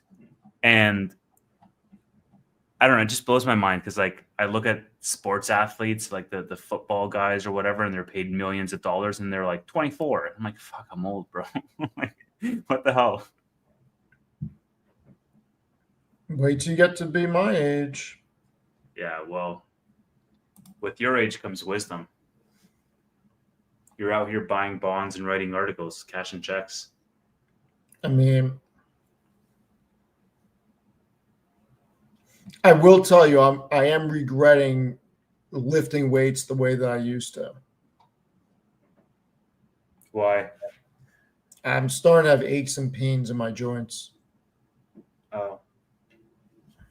Well, that sucks, dude.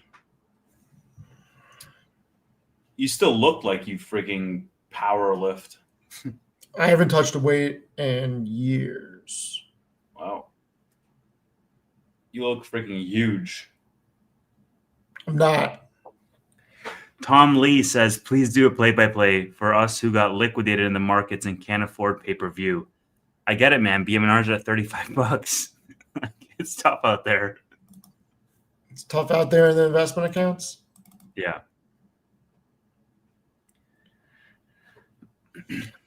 I love it. Somebody said to me it's more like 1989, not 1999. Stop stealing my lines, Enzo. But yes, you're right.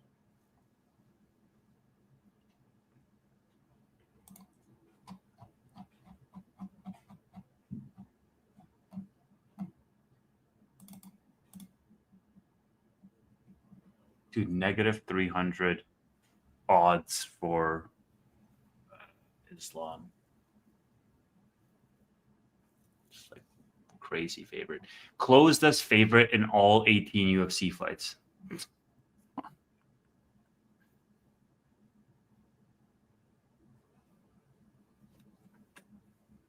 So, what do you think Peter Thiel bought BM&R at? I think in Sam's post he mentioned that Peter Thiel was buying in like July. So the Ethereum price in July. I don't know what he bought BM&R at, but that was for Ethereum. Dude, JDM's nose is like fucked up by default. Oh yeah, You see that thing? Yeah, it's all crooked. What the heck? Just permanently like a winding road. I love Bruce Buffer. He's an OG. He's been in the game like so long. Yeah.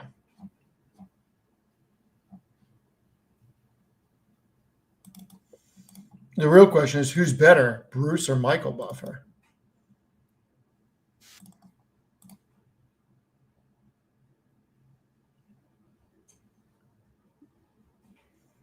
Oh baby, let's get it started.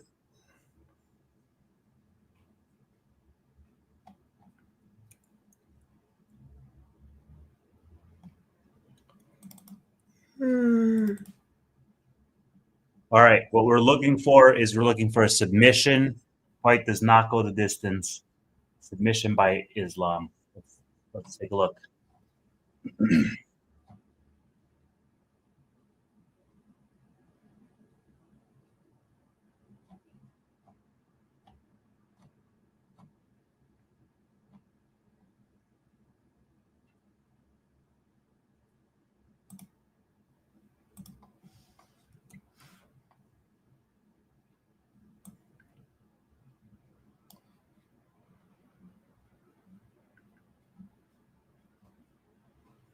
I'm surprised Islam even made weight. I love how people are like, share the screen. It's like, guys, we can't. We physically can't.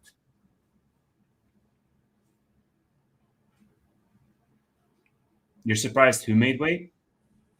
Islam. Dude, the cuts must be brutal that they have to make weight. I know. Because they're also shredded. Like the body fat percentage is insanely low. Jeez.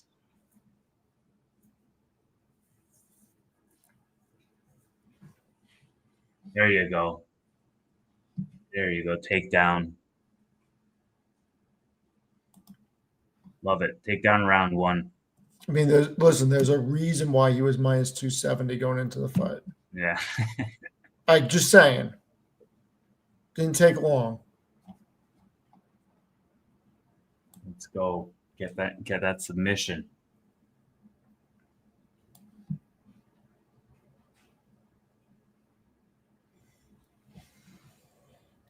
I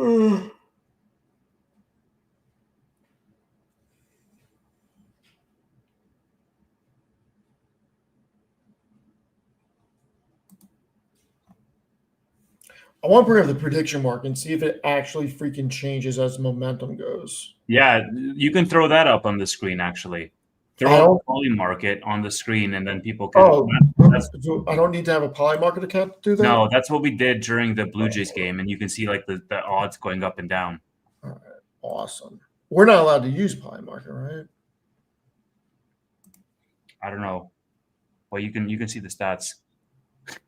Somebody says the word What I glass. do is click on Moneyline. Yeah.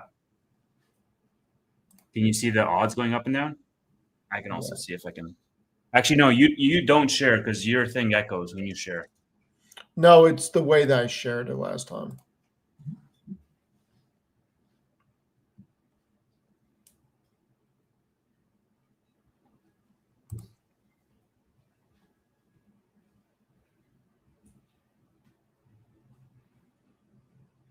Yeah, hold on. Yeah, okay, good. Yeah, zoom in on the graph.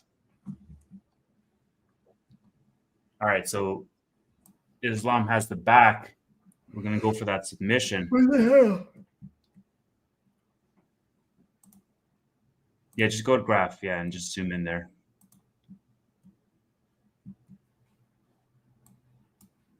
If you zoom in, Steve, you can also like look at this. Look at the bets on the side. You like,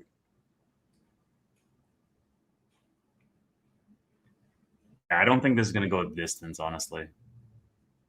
It's No, 5 I mean, we rounds. knew that this was the plan.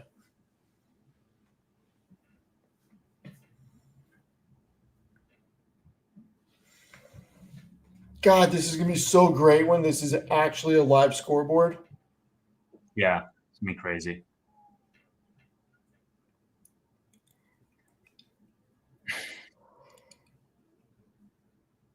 It's crazy, man. Like, you have so many concerns about the world that we live in, but it's also so freaking awesome, the world that we live in, you know? Just so many cool things happening all over. Yeah. I'm very concerned about the world, man. Somebody said explain these numbers. I'm not sure what there is to explain. Oh, so he has an 87% chance of winning according to the money line based on the bets that are coming in. And you can buy Islam to win for 85 cents on the dollar, essentially.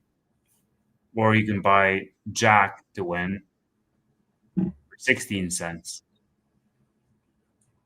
So if Jack does win, it's going to be what, like a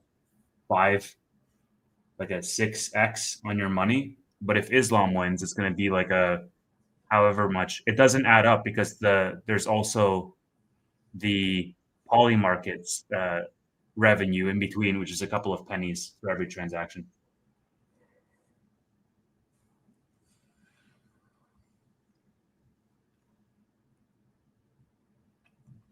So what is so 82 cents, 19 cents.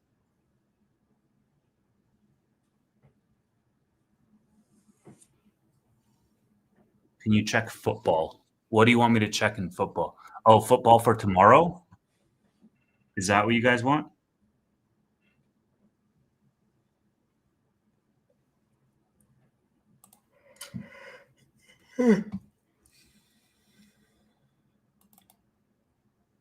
Dude, I think Islam's going to take it right to the ground the moment that the next round opens. Yeah, that's the entire game plan. We know Round 2 submission might be incoming. You might be absolutely correct, Kurt. In all seriousness, if he submits him in round 2, Yeah. me calling the Crawford fight and then calling this, I mean, Well, you should have bet on it, bro. no, I'm winning. That's all I need. I don't need to get fancy. When I start getting fancy, that's when I do bad things happen.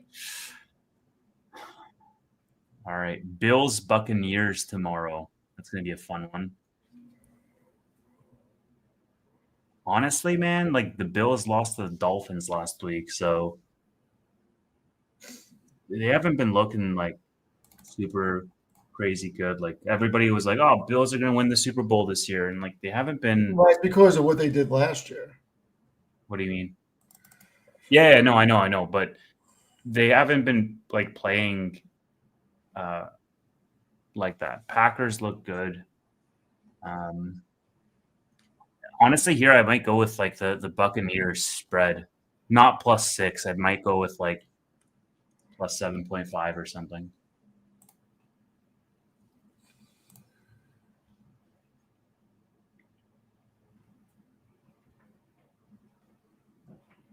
Then who else is playing? Commanders, Dolphins. That's gonna be a fun one.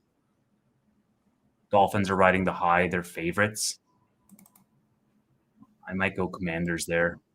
At least the spread on Commanders, since they're the underdog. Holy, look at this. What a weird position to be in. He's just like sitting on your face. It's so weird, dude. You hear it, Scott Galloway? What did he say? If a man hasn't married a woman by the time he's 30, there's a 1 in 3 chance he's going to be a substance abuser. I mean, I guess. I don't know. What do you make of that? I'm 31, so let's roll the dice. That's what I said out loud. Like, does gambling count as a substance to abuse? No. All right, well, then I'm fine.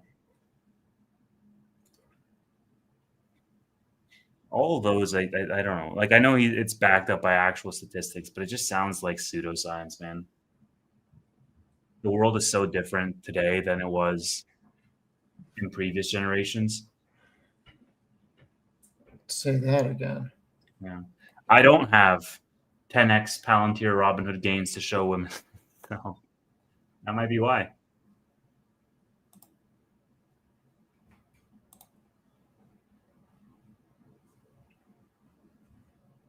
Yeah, 40 is the new 30s. I agree with that.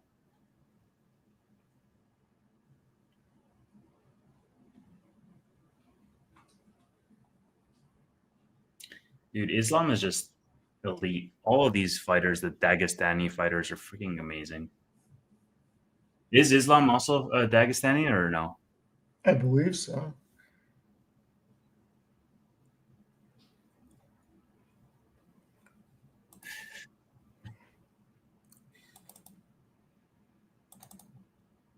Oh wow, you have Lions Eagles tomorrow. That's gonna be a really fun game to watch. Lions Eagles. Wow. I don't even know who to go for that one. Going with the Eagles, spread your wings. Probably. I mean, I like the Lions though. I might go spread on the Lions, quite frankly. Yeah, those might be my bets for tomorrow. Spread on the Lions, like a plus 3.5. They don't lose by more than a field goal. And then spread on the Bucks. I'd probably go plus 7.5 on the Bucks. And then I don't know. I don't know what else yet.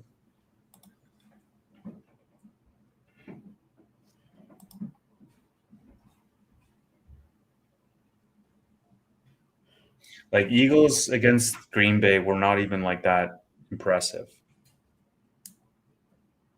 But I mean, Green Bay was the favorite there, so I guess they were impressive.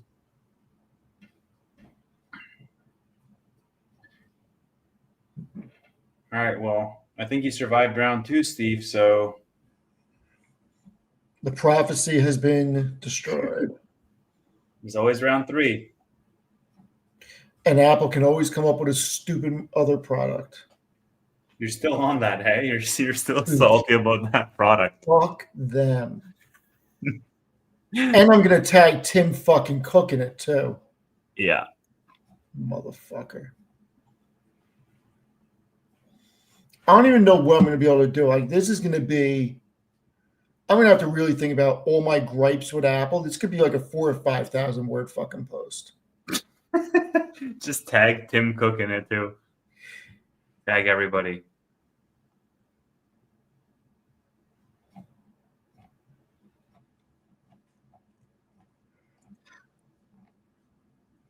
I am out immediately after this fight ends.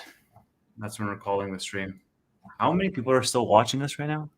523. Jesus Christ. There's still 500 people watching us commentate on a fight and share our NFL bets for tomorrow. Wow. Listen, they want to know. They want to know. Oh, listen, I'm on the Eagles tomorrow. Money line? I think that's my one for tomorrow, I think. Just straight up Eagles money line and that's it? I try not to get fancy.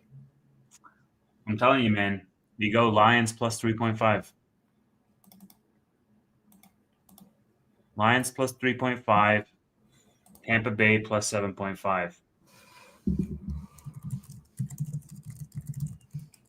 Islam submission. Fight does not go the distance. Let's go. Need Islam to not go to round 4. Well, yeah. I mean, I guess he could still get a submission in the last 2 minutes of round 4, which would lose me the bet. But No, I'm just saying we don't. He's not used to fighting at this weight. Like he needs. dude, if he goes to round 4, he's going to be up 3 rounds. Yeah, but I do. It's not what I'm saying. What I'm saying, he's not used to fighting at this weight. He could get slowed down the back half of this fight. Yeah, but he's not going to get knocked out. So, like, he's going to be up 3 rounds. Even if he loses the last 2, he's still going to win the fight. The bigger worry is that your chances of a submission are slipping because now they're all getting sweaty and it's just harder to get a hold.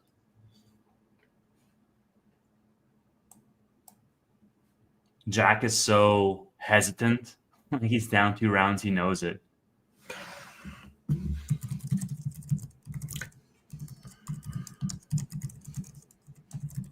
I freaking typed in what are the best football bets for tomorrow on ChatGPT, and I didn't realize it was 12:40, so it gave me Monday Night Football. Yeah, see what it says. I'm asking it.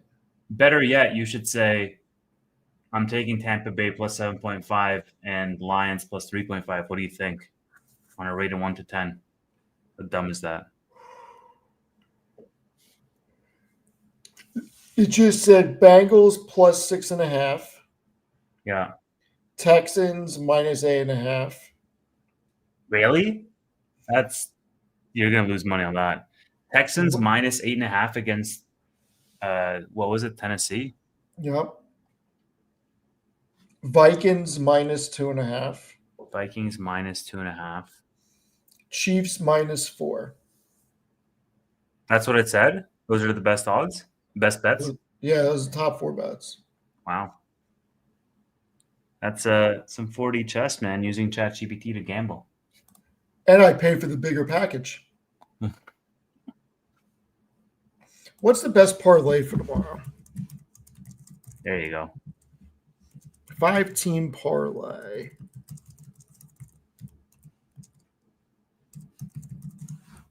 Such a oh god. Tomorrow morning, BM&R video dropping 9 a.m. Tom Lee needs to make the pain go away.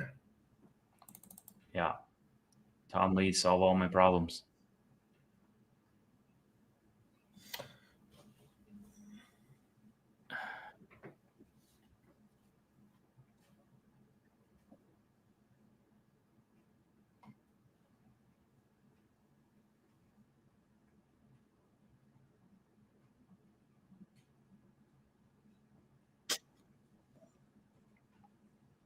All I right. guess Islam's have up. this. Here's Oh, your- there you go.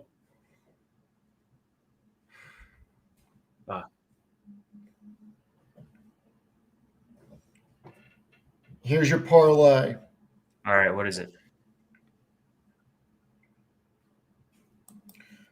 Dolphins minus 2.5. Okay.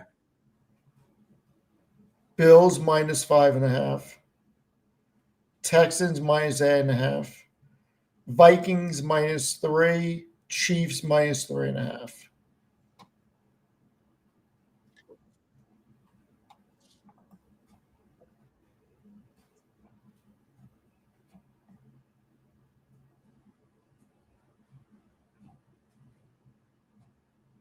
I don't really put parlays on like who wins. I just like parlays usually for me are what happens in the game, like yards, touchdowns, whatnot.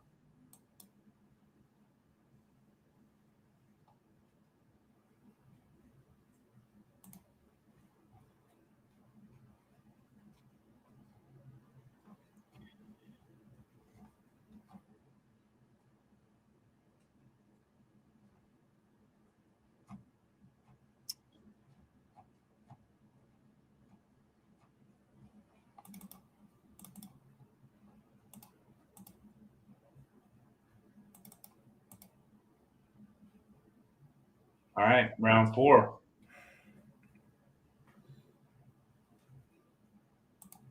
It's now or never, Steve. Not I think we happy. lost this bet. Not happy.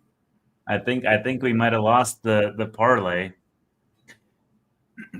We'll still win the Islam money line, but we might have lost the parlay because he's got to get a submission in the first half of round 4.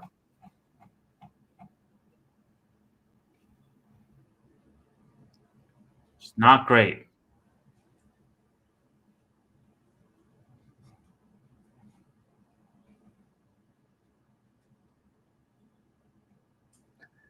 Early cash out. I don't have early cash out. See, that's the other problem with being stuck with a broker is like you don't get early cash out. Like if you had yeah, dude, I don't get early cash out.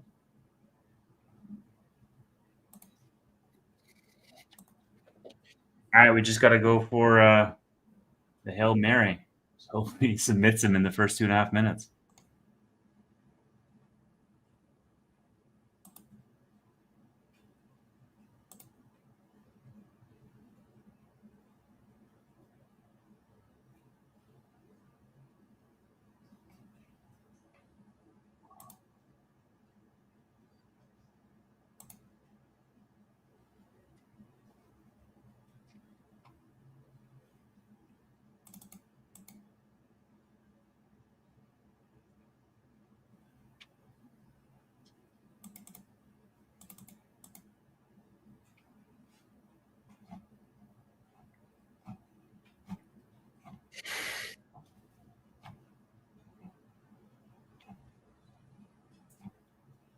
I gotta tell you, I'm really pissed about Apple. Still, hey, it's still on your mind. It just It's lives really getting me, guys. Yeah, It's really getting me. that's fair. Like, where do they get off? Where do they get off doing that? Yeah, how dare they? How dare they is right.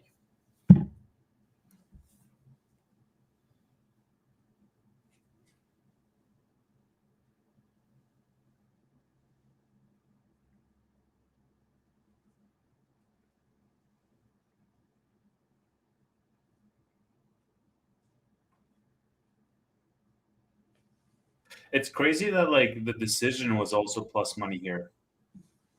What do you You mean? know? Well, it was all plus money. It was like decision was plus money, KO was plus money, and submission was plus money. Like, you just didn't know what the hell was going to happen, you know?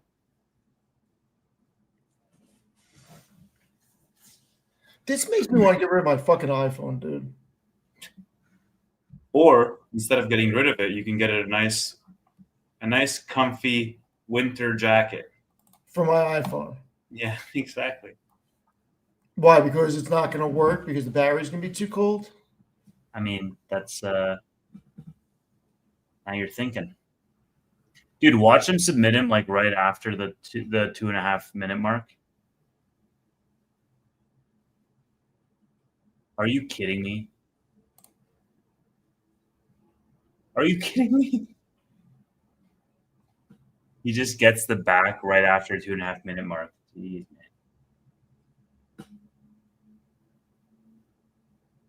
Oh, actually, hold on. What am I saying?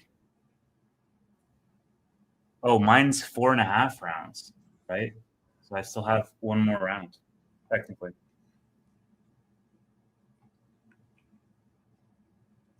So I should still be good here if he gets a submission. Oh, look at this guy. Done with work. You watching this fight, I'm though? back. I'm back. No, I'm not watching the fight, but I could tell you guys were watching the fight because nobody's looking at the cameras. It'll be over soon. Did you guys see what freaking Apple did? no Grimes said about Elon? Oh God, what was it? Oh, Lord. What? Quote, so Elon invited Grimes to fly up to Fremont to visit his factory. His idea of a good date. Quote, we just walked the floor all night and I watched him try to fix things, she says. The next night, while driving her to a restaurant, he showed how fast the car accelerated, then took his hands off the wheel, covered his eyes, and let her experience autopilot. Quote, I was like, oh shit, this guy is fucking crazy. The car was signaling and changing lanes by itself. It felt like a scene out of a Marvel movie. That's exactly 100% what I expect hanging Yeah. out with Elon would be like. Like, he's a giant engineering nerd. What did you think you were getting? What Right. was it? It was like one of his early wives. I forget the Tallulah Riley. She was saying like on an interview, she was like, early on in our dates, he said, "Do you want to come back to my hotel room and watch videos of rockets?" And she was like, "Okay." And then she's like, "We literally went back to the hotel room and he put on YouTube videos of rockets." It's like, dude, what? It's exactly like the thing you would expect too.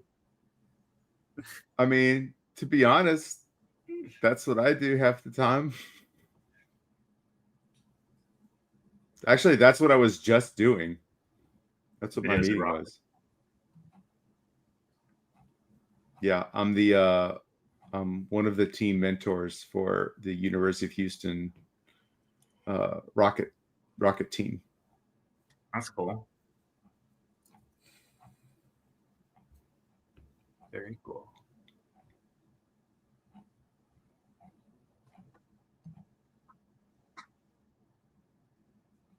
Wow, so this might actually go to decision, Steve. I'm a little shocked right now. Yeah.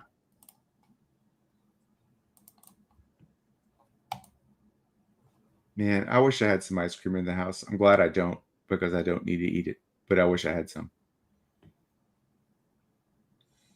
That's never a problem for me. I can just walk downstairs. Yeah, well, I used to be 400 pounds, bro, so I had to like keep stuff out of the house. It's so hard for me. I'm gonna have some cookies in a few minutes.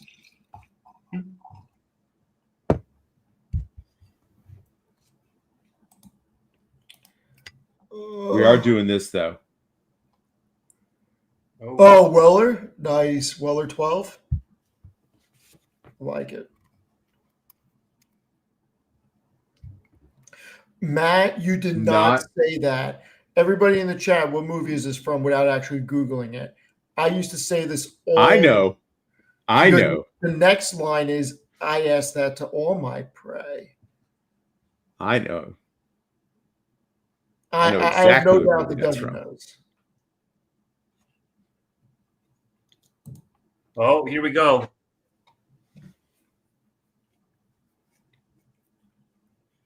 Okay, why are you guys looking at this on Polymarket? Why am I not seeing? Steve, you haven't opened your Robinhood account yet, have you? What? You haven't opened a Robinhood account yet, have you? I have opened a Robinhood account, yes. All right. I can only assume that this is also on. Yeah, I have it on this instead of Robinhood, so I'm not showing my account. It's not on their web. It's not on their computer interface, though, right? I think it is. I mean, I know it's on the app. Ding, ding, Oh, ding. yeah, it's 100% on the app. Batman, everyone, yes. First Batman Yes, with Michael Batman. Keaton. Michael Keaton.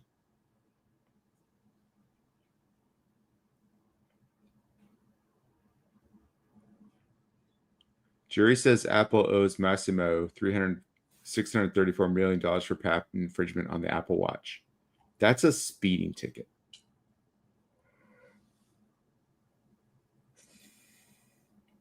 Apple pissed me off tonight.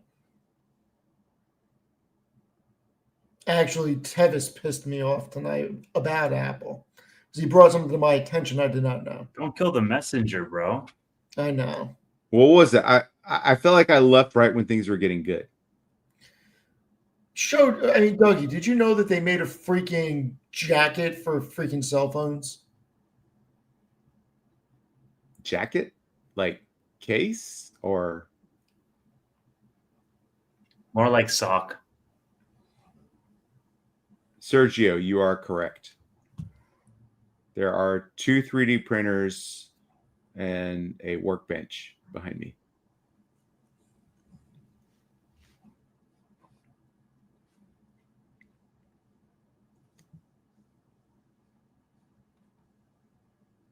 I'm not picking up what you guys are putting down. I may have had too many bourbons.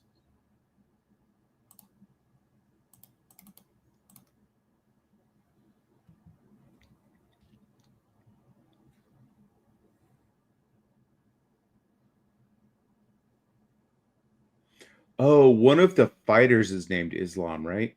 Yes. Okay. Yeah. That makes a lot more sense because I thought people were just like saying some incendiary stuff in the chat.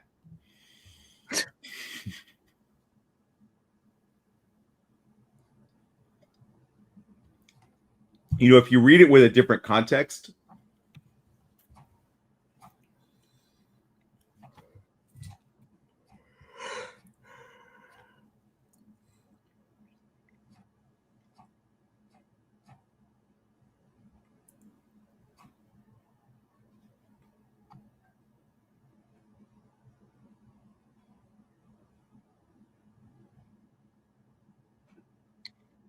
Okay, so Steve, Yeah, that's gonna go decision, Steve. Yep. What's up, Doug? did you watch K-pop Demon Hunters yet? No. Movie of the year. Not doing it. Why? Right. Because it's popular? Because it's popular, No, I'm just not or doing it. because it's just for kids? Unless my nephew wants to watch it while he's here, I am not going to watch it. Did you watch Into the Spider-Verse? No, I did not. Would you have watched Into the Spider-Verse? I don't know what Into the Spider-Verse is. It's a Spider-Man animation movie. Probably not. It's actually excellent. I mean, it's got like even Nicolas Cage is in it. Oh, this is a good question. What is Nicolas Cage's best movie? The Rock. Tavis? I don't know, man. I'd have to throw them up.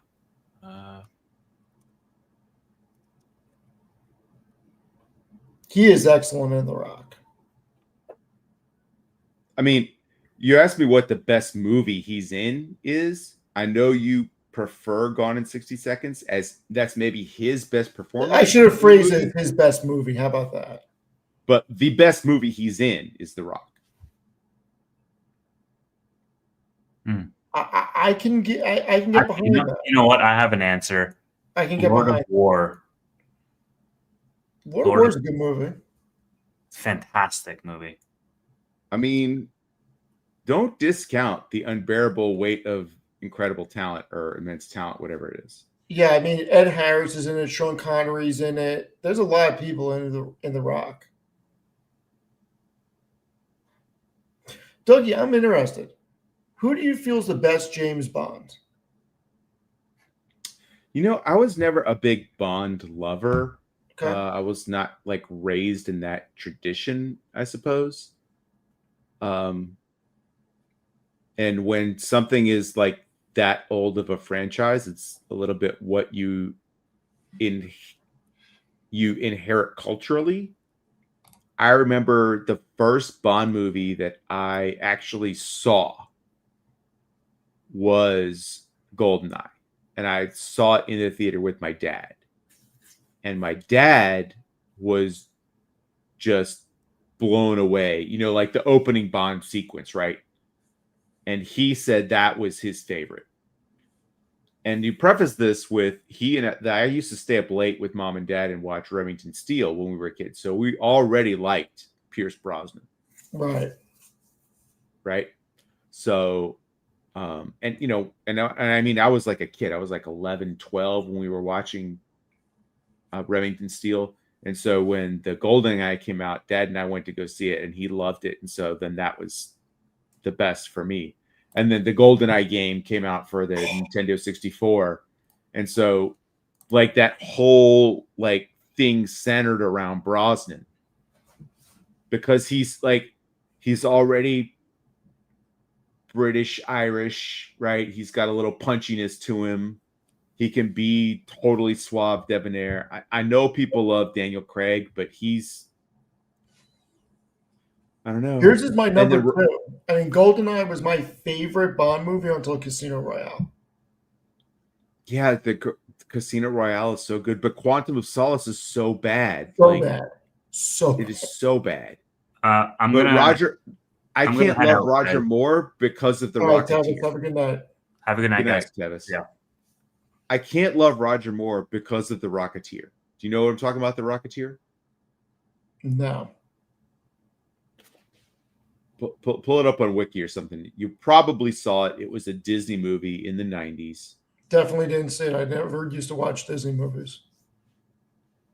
Not a cartoon, like live action. I'm not a Disney movie person. It wasn't like a Disney movie. It was like a whatever their brand was. Yeah, I have no idea. Regular movies. I just Googled it. Okay. Anyway, if you want a fun movie, that's a fun movie. And also Jennifer Connelly, Smoke Show. In her prime, bro. Anyway, but fun, good movie in the 90s, but yeah, Dalton is actually the a guy there. Dude, how much did you play GoldenEye on N64? I love that game. I loved that game too. We played so much of that game on N64. Yep. And for those of you kids who are younger than Steve and I are, the great thing about N64 was you were in the same room with your buddies Oh yeah. playing the multiplayer. You weren't like, oh, we're spread out all over the world playing. We were like in the same room. That was the great thing about that era of gaming, is you were playing multiplayer, but you were in the same room. Yeah, I mean, there's a lot of long nights with that. There's a lot of long nights with that. Oh yeah. Yeah, Fnatic. GoldenEye was the first battle royale in so many ways. It's just one of the greatest games ever made. Star Fox is a great game. It wasn't like multiplayer. It didn't have that same thing like GoldenEye or Mario Kart had. Mario isn't in 64. Mario Kart 64 was like, my roommates and I called it kick-ass. Like, we would get home from work, smoke a J, and start playing kick-ass. And that would go on till very late in the night. I feel like video games were just better back in the day because of that reason. They had to ship done. There was no such thing as a patch. Right? You They had to know, be done. Games are better from a graphic standpoint, sure, but there's something to be said about 90s gaming and early 2000s gaming on consoles with your friends. There's something to be said about that. Yeah, because you were all in the same room. Yeah. So yeah, you were playing video games, but you were also being social in a way that you're not now in multiplayer games. Like, yeah, people are on headsets talking to one another, like playing Not Destiny fair. or whatever, but it's much more fun being in the same room. And like, think about So- GoldenEye. That lasted for a long time. Years. I mean, Years. when did GoldenEye come out? 96 or something like that? Maybe 97-ish. Maybe even 98. Because I'm trying to think of when I lived in that house. and had those 97 it came roommates. out. 97. Okay. I mean, that was still big in the early 2000s.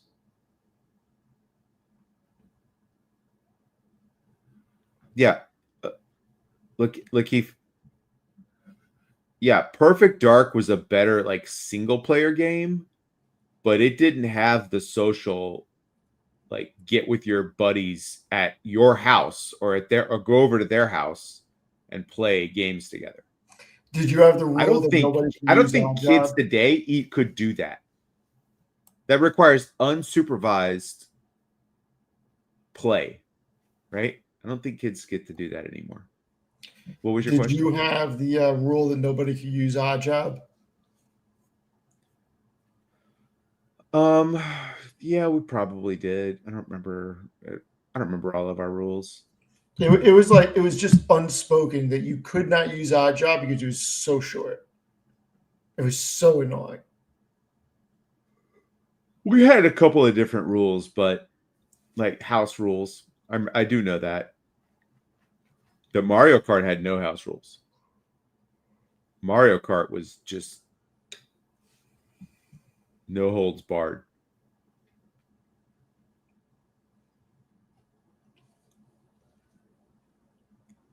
D2MyTube or DTO or whatever. We lived by no rules. We lived on neglect and hose water.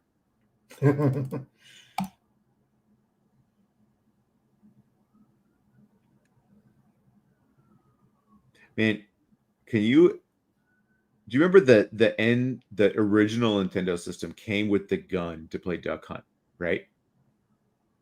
Of all the things that could never happen in 2025 is a console system that comes with a gun.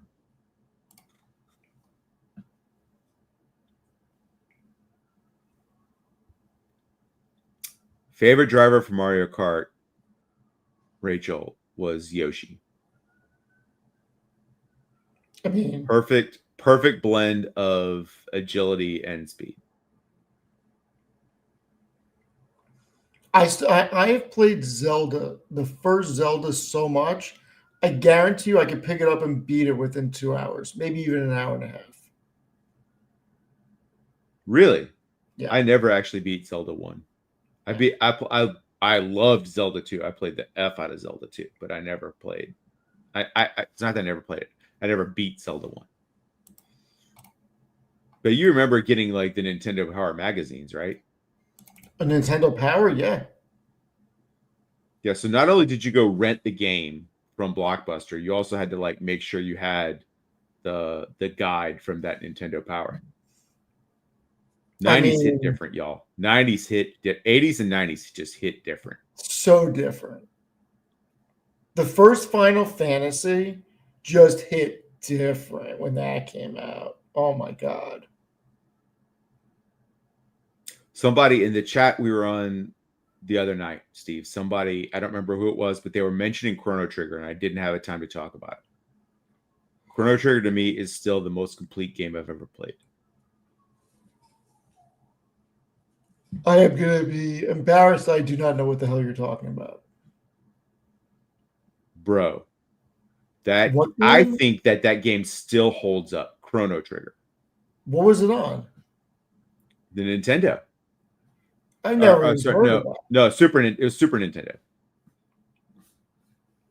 Is probably why. That because at game- that time I was playing I was probably playing Genesis at that Yeah, time. you're probably playing Genesis. That game was $90 back in the day because it had the whole save function, everything built into the cartridge.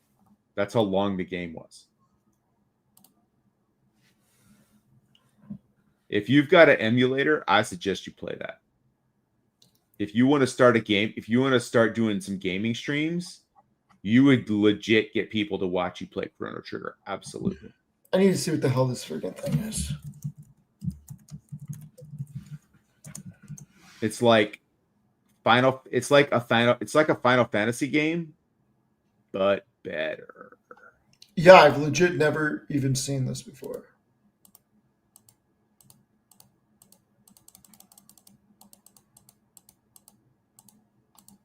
Chris All right. Dance Media, they do not need to make a sequel to Chrono Trigger. Let the greatest of all time be the greatest of all time. Do not try to copy it.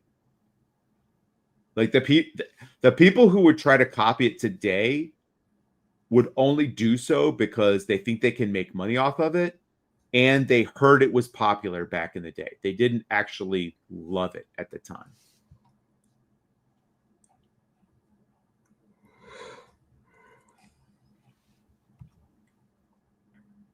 It's on the iPhone. I could not sit down and play Chrono Trigger on your iPhone. I can't play any games on my phone except for playing Gin Rummy.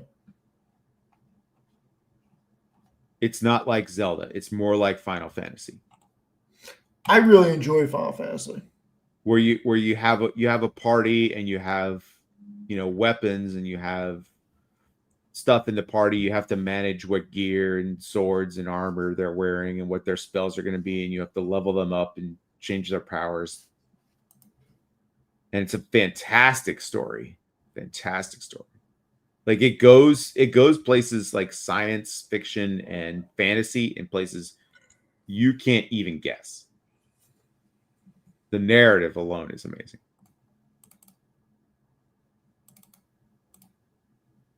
A church that got turned into an arcade. Rachel, there is a vintage arcade not far from where I live where it has like all the old school arcade games. And you just like Steve, and you just like go in there and they have, it's like an old school arcade. They have pizza, popcorn, like whatever, right? And they have all the old school arcade games, and you just like have like a tap to pay card that you just fill out the card and you just like go around and play all the games. Have you ever thought about buying like an old school arcade machine? Yes. I think about it all the time. What was it? What was that game? Dragon something. The one with like the full animation. Was not what was it called?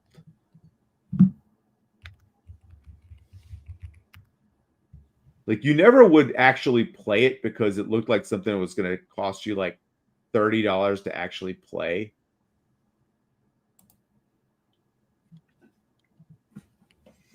I'm not sure. I always, Dragon's Lair. you know what? I do remember that. The one that was Dragon's very Lair. big when I was going to the arcade was that original X-Men game that had the 6 freaking spots on it. Okay.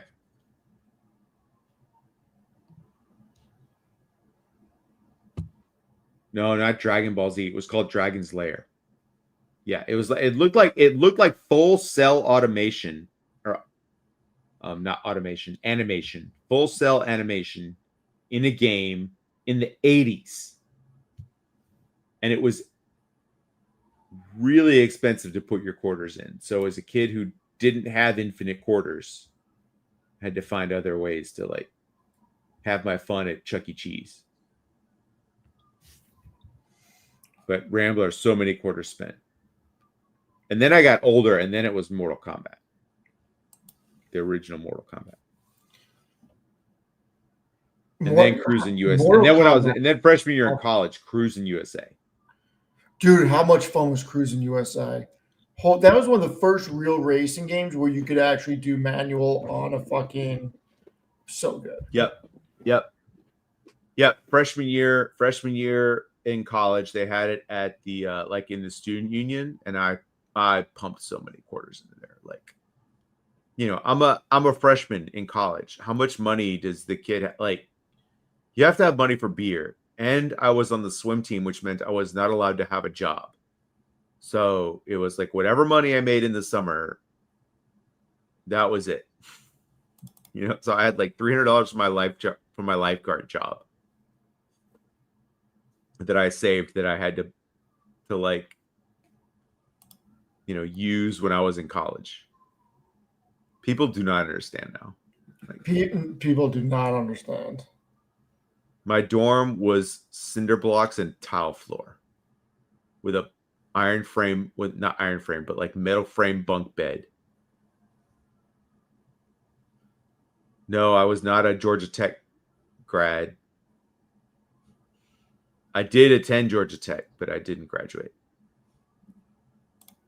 But this was when I was at Georgia Southern. I was at Georgia Southern because they offered me a walk-on spot on the swim team. I probably could have walked. I absolutely could have walked on at Georgia Tech as well. But I transferred to Georgia Tech after freshman year.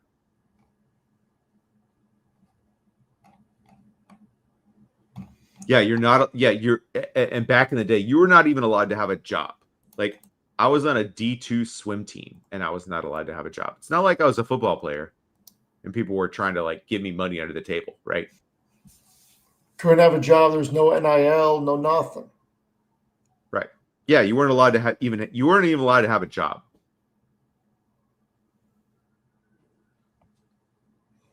What do you think would have happened if NIL was back in the day when the Fab Five hit the scene? College sports would have just destroyed themselves earlier. I mean, college sports has less than 20 years left. With how big they were, they transcended college sports. Like, oh my God. Well, I mean, of course, I lived in North Carolina at the time. And so, you're a big Tar Heels fan or big fan? So in 1990, we moved from Atlanta to Raleigh, North Carolina. And like, I knew college basketball was a thing, but bro, when I got to North Carolina, college basketball was a thing. No, like when the ACC tournament came on, class stopped in high school.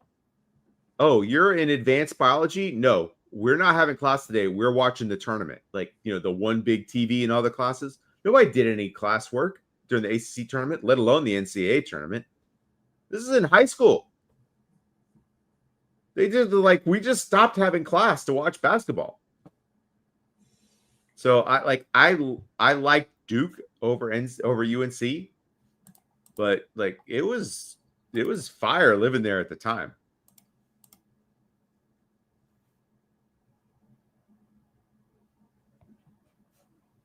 Sergio, you played soccer in college. That's awesome. No, there were no $20 handshakes for swimmers, Rambler. Not for swimmers. No, if the $20 handshake, it was because I was trying to give you $20. Wow. Jeff Bezos, you ready for this?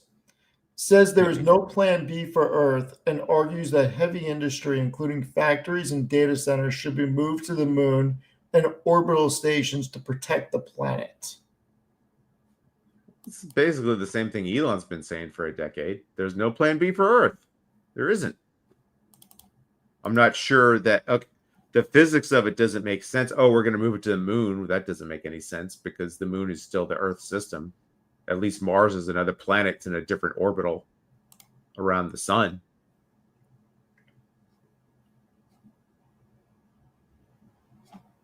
Just nuke an asteroid. Why would you nuke an asteroid, Rambler? What do you get out of it? You get a bunch of little asteroids.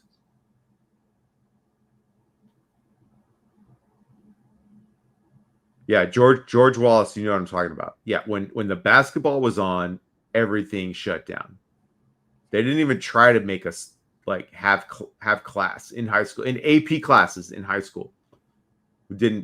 Class just stopped. I had a cultural epiphany that these people treat college basketball different than I did growing up in Georgia.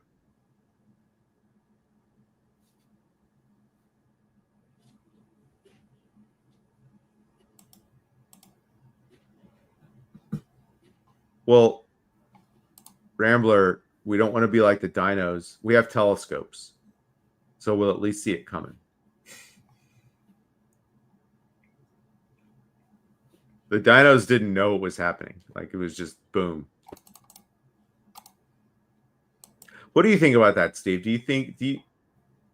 It's a really long timeline, right? So it's probably beyond our lifetimes before there's any kind of. And as much as I like and admire Elon, and I know he works from first principles, I think he forgets the main first principle, which is gravity, when he talks about colonizing Mars. But that might be a discussion for another day.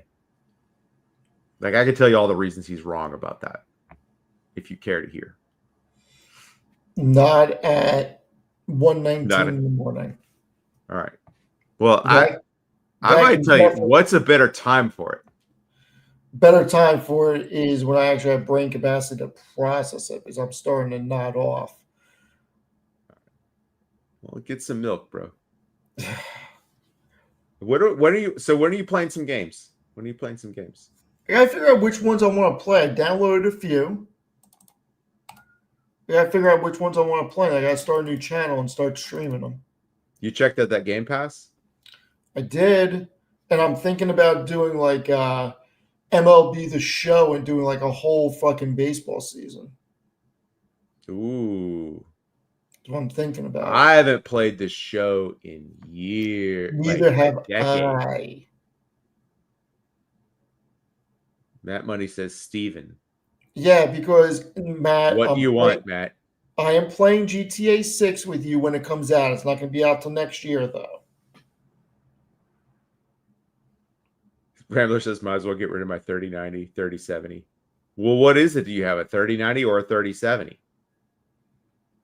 I have a 4090, but by the time GTA 6 comes out, I might need a 6090. Do you know they're not making it for PC off the bat?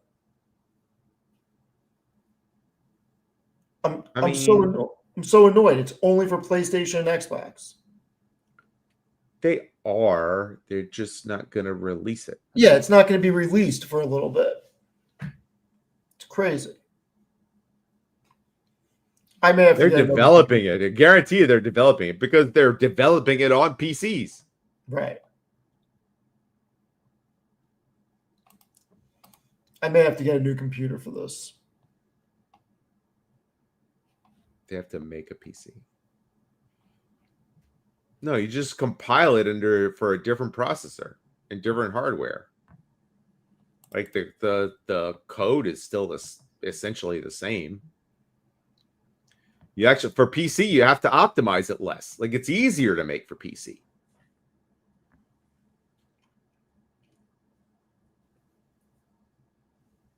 And Xbox is basically a PC trialing session, says. Well, I mean,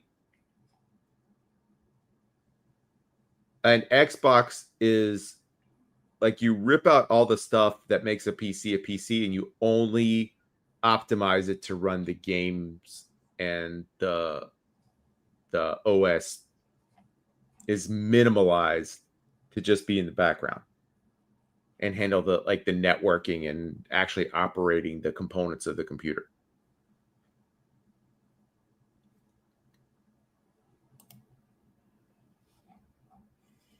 Like that, the Xbox doesn't need gigabytes and gigabytes of random drivers that it could use to make sure it can handle anything that's plugged into it.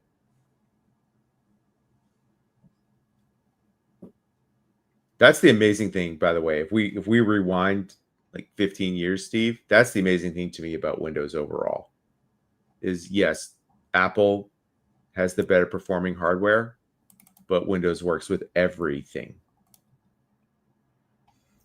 I can't justify getting a Mac.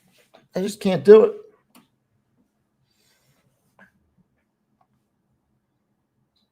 Sergio says you can play with the Xbox cloud gaming subscription on the PC.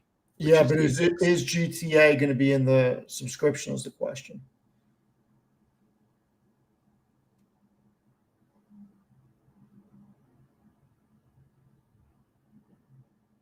We'll have to see. I mean, look, there's a reason it's pushed back, bro. I hate to say it. Yeah. And it They ain't just came out because with a huge update for GTA 5. it ain't because they're waiting on interest rates to change. Like they've got a technical problem. Or worse, they have a story problem and or maybe better, is they're unwokifying their game. They're ripping all the Sweet Baby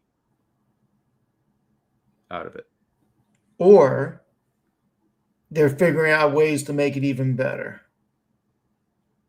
Yeah. I mean, people complain, investors complain when publishers say it's done when it's ready.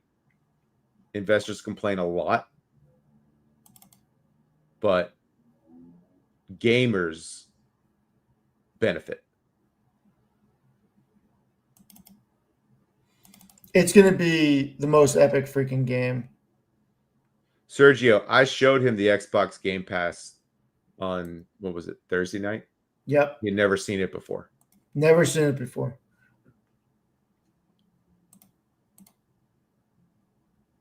Yeah. I'm just sad that I introduced it to you after they just raised their price 50%. Don't care. It's worth every penny.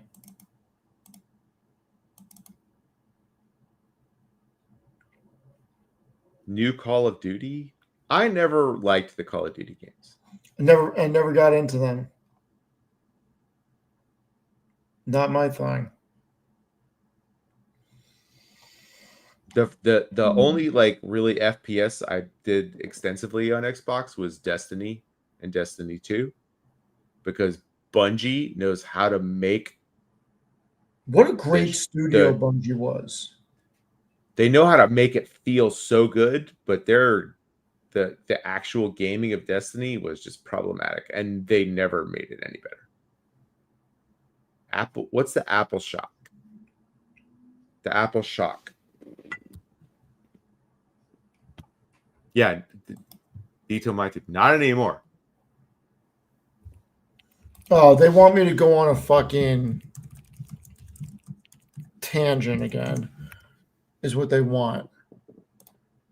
I'm so fucking mad at Apple. I will give everybody the pleasure of listening to me rant about this one more time. I think they found it funny. Yes, please. This is what Apple fucking, this is what they're fucking spending their goddamn money on fucking innovating with. Have you seen this? Oh no, I haven't. Because I have But not I seen already don't like it. They're It's basically, what are they building a purse for your? Yes. Oh, somebody was talking about like a sock for your iPhone. I thought Yeah. they were joking. No, This that's was a joke. I thought they were joking too, but they're not. They're serious. I'm on the fucking Apple site. Take a guess how much this costs. $100. You were better than me. I said $49.99. $229 fucking dollars. What? Bro, this is like the 1998 iMac that I can get it in grape. With the puck mouse. Do you remember seeing that? The hockey puck mouse? Dougie. The short This is strap. there. The short strap. Steve is Jobs is rolling 149. over in his grave. Think about this. The short strap is 149, but if you want the long strap, it'll cost you 229. What the fuck? So can I cuss on your channel? Yeah, I know you I've cuss been on cursing Amit's all night. channel. Okay. What the fuck? It's 1:30 in the morning. If we can't curse, we're doing something wrong in life. I'm so What the fucking angry at fuck? this. Apple specialists in stores can help customers mix and match their once you have gone back to color, you have lost. You just capitulated. Rachel is right. Steve I'm Jobs would not sorry. approve.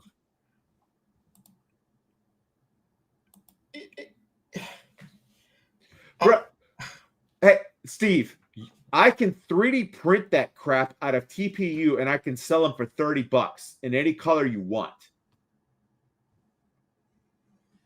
Like, why do we have to wear this around? Why? Put it in your pocket. What's even more disturbing is that's a man with a purse that's just for his phone.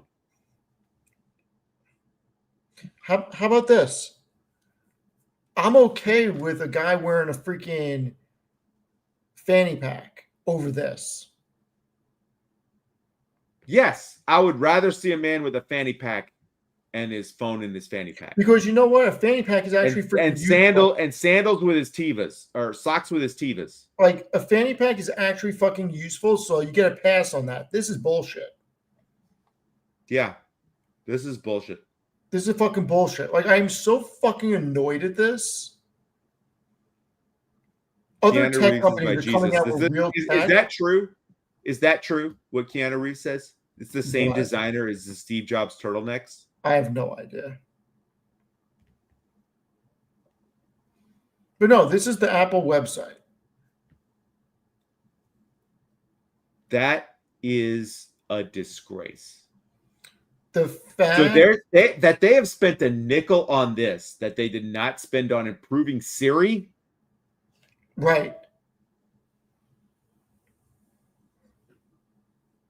He wants to know if a heterosexual man will rock a sock. No pun. Look, heterosexual men will do whatever women tell them that they like. So there is a certain non-zero percentage of men who will do whatever women tell them to do because they think it will get them laid. I just can't believe this. Swap the guy with him. Yes, Amit is probably a future sock owner. Surprised he doesn't have a pre-order for one.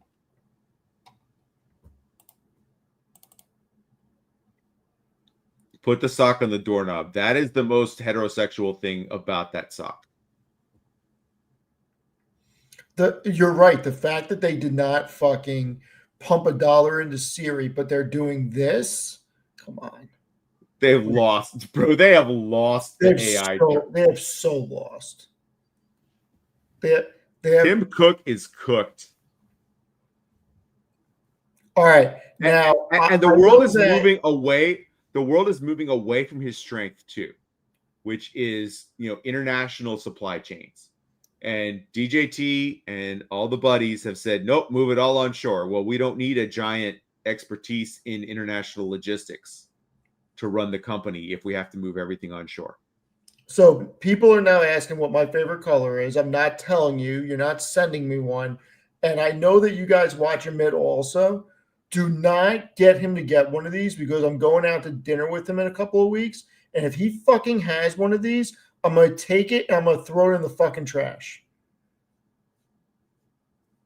I mean, just tell him to take his overcooked steak in there too while you're at it. Dude, I can't. I can't. This is insane.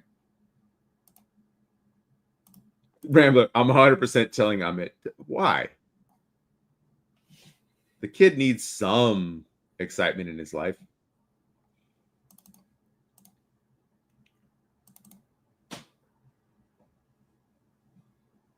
I don't think that Amit would ever be interested in getting one of those guys. I really don't. I think No, he he would just will. I think He just will. He's not going to do it as a thing.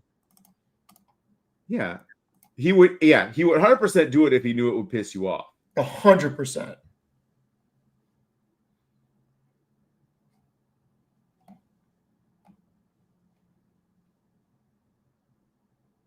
No, Amit is never going to wear his Apple glasses, his Meta glasses. I do not understand why the guy who has to wear glasses says that glasses is not the form factor going forward. Right? I got surgery to not have to wear glasses, and I understand glasses are the easiest form factor going forward.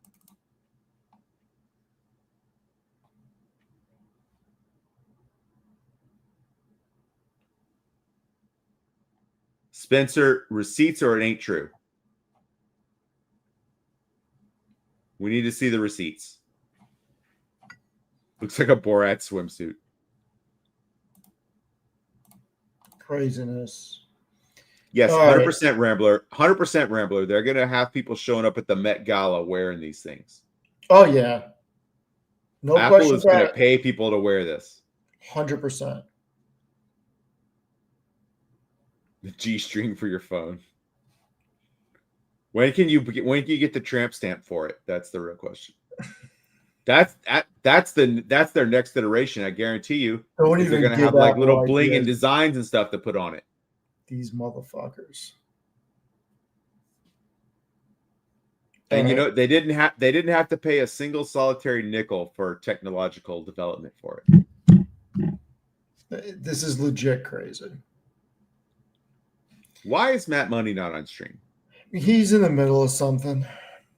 At 1:30 in the morning or 12:30 in the morning? No, he's legit in the middle of something. All right. Hey, we had a great lunch on Friday.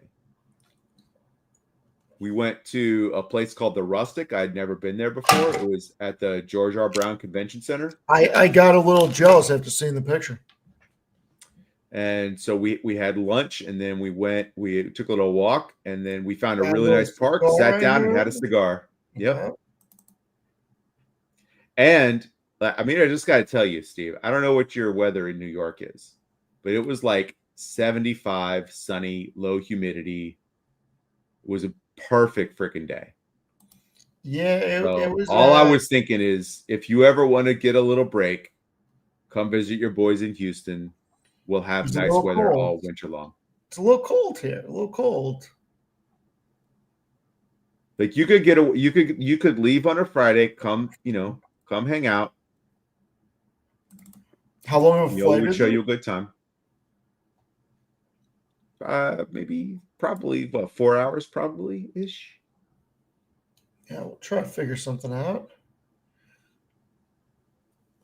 All right. We have Michael Wilder from Amit's chat is coming into town next weekend, flying in from Cali to come hang out with the Houston gang. Thank God, everybody. Thank God. That makes me feel so much yes. Yes. better. Thank God. Whew. I feel like we dodged a bullet on that one. Rambler, Houston has Papa everything. They have Papa Do's. They have Papa's Barbecue. They have, I can't even think of them because I'm on my something glass of bourbon here, but. All right. I need to hit the sheets. It's 1:35. Thank you, everybody, for joining. Truly appreciate it. Dougie, thank you for coming back and hanging out. Anytime, bro. I have a great time talking to you. I'm glad we finally got a chance to chit chat. Yeah, maybe Tuesday we'll do a stream just you and me if you're around. That would be so much fun. Yeah, let's do That'd that. be so much fun. I'm not as good as a financial analyst as some of your other guests. No. It doesn't have to be. All good. So Tuesday night, I'll set it up. I'll send you a link. Awesome. All right, Doug, you have a good night. Thank you, everybody, for joining. Truly appreciate it. We'll see you tomorrow night for Alternative Asset Weekly. Alex Nostalgianomics will be on, and we'll be going over the new set, Metal Flames. It's already getting freaking crazy out there with these prices, so we're going to break it all down tomorrow night. Yeah. I'll be watching. I need to learn about that. I will tell you, I'm up about 240% now on my Pokemon investments. Of Jeez. just buying steel product, and it's in a 2.5-year time frame. Do you have liquidity? Like if you want to cash out and go on a vacation or something? Oh yeah. All right, cool. Cool. I could sell everything to one of two shops for probably, if I made it, I could probably make a deal at 85% comp and get everything taken tomorrow. If I pieced it out, I could probably get 95% if I took my time. So Awesome. all right. I will see you later. All right. Later, everyone. Bye, everybody.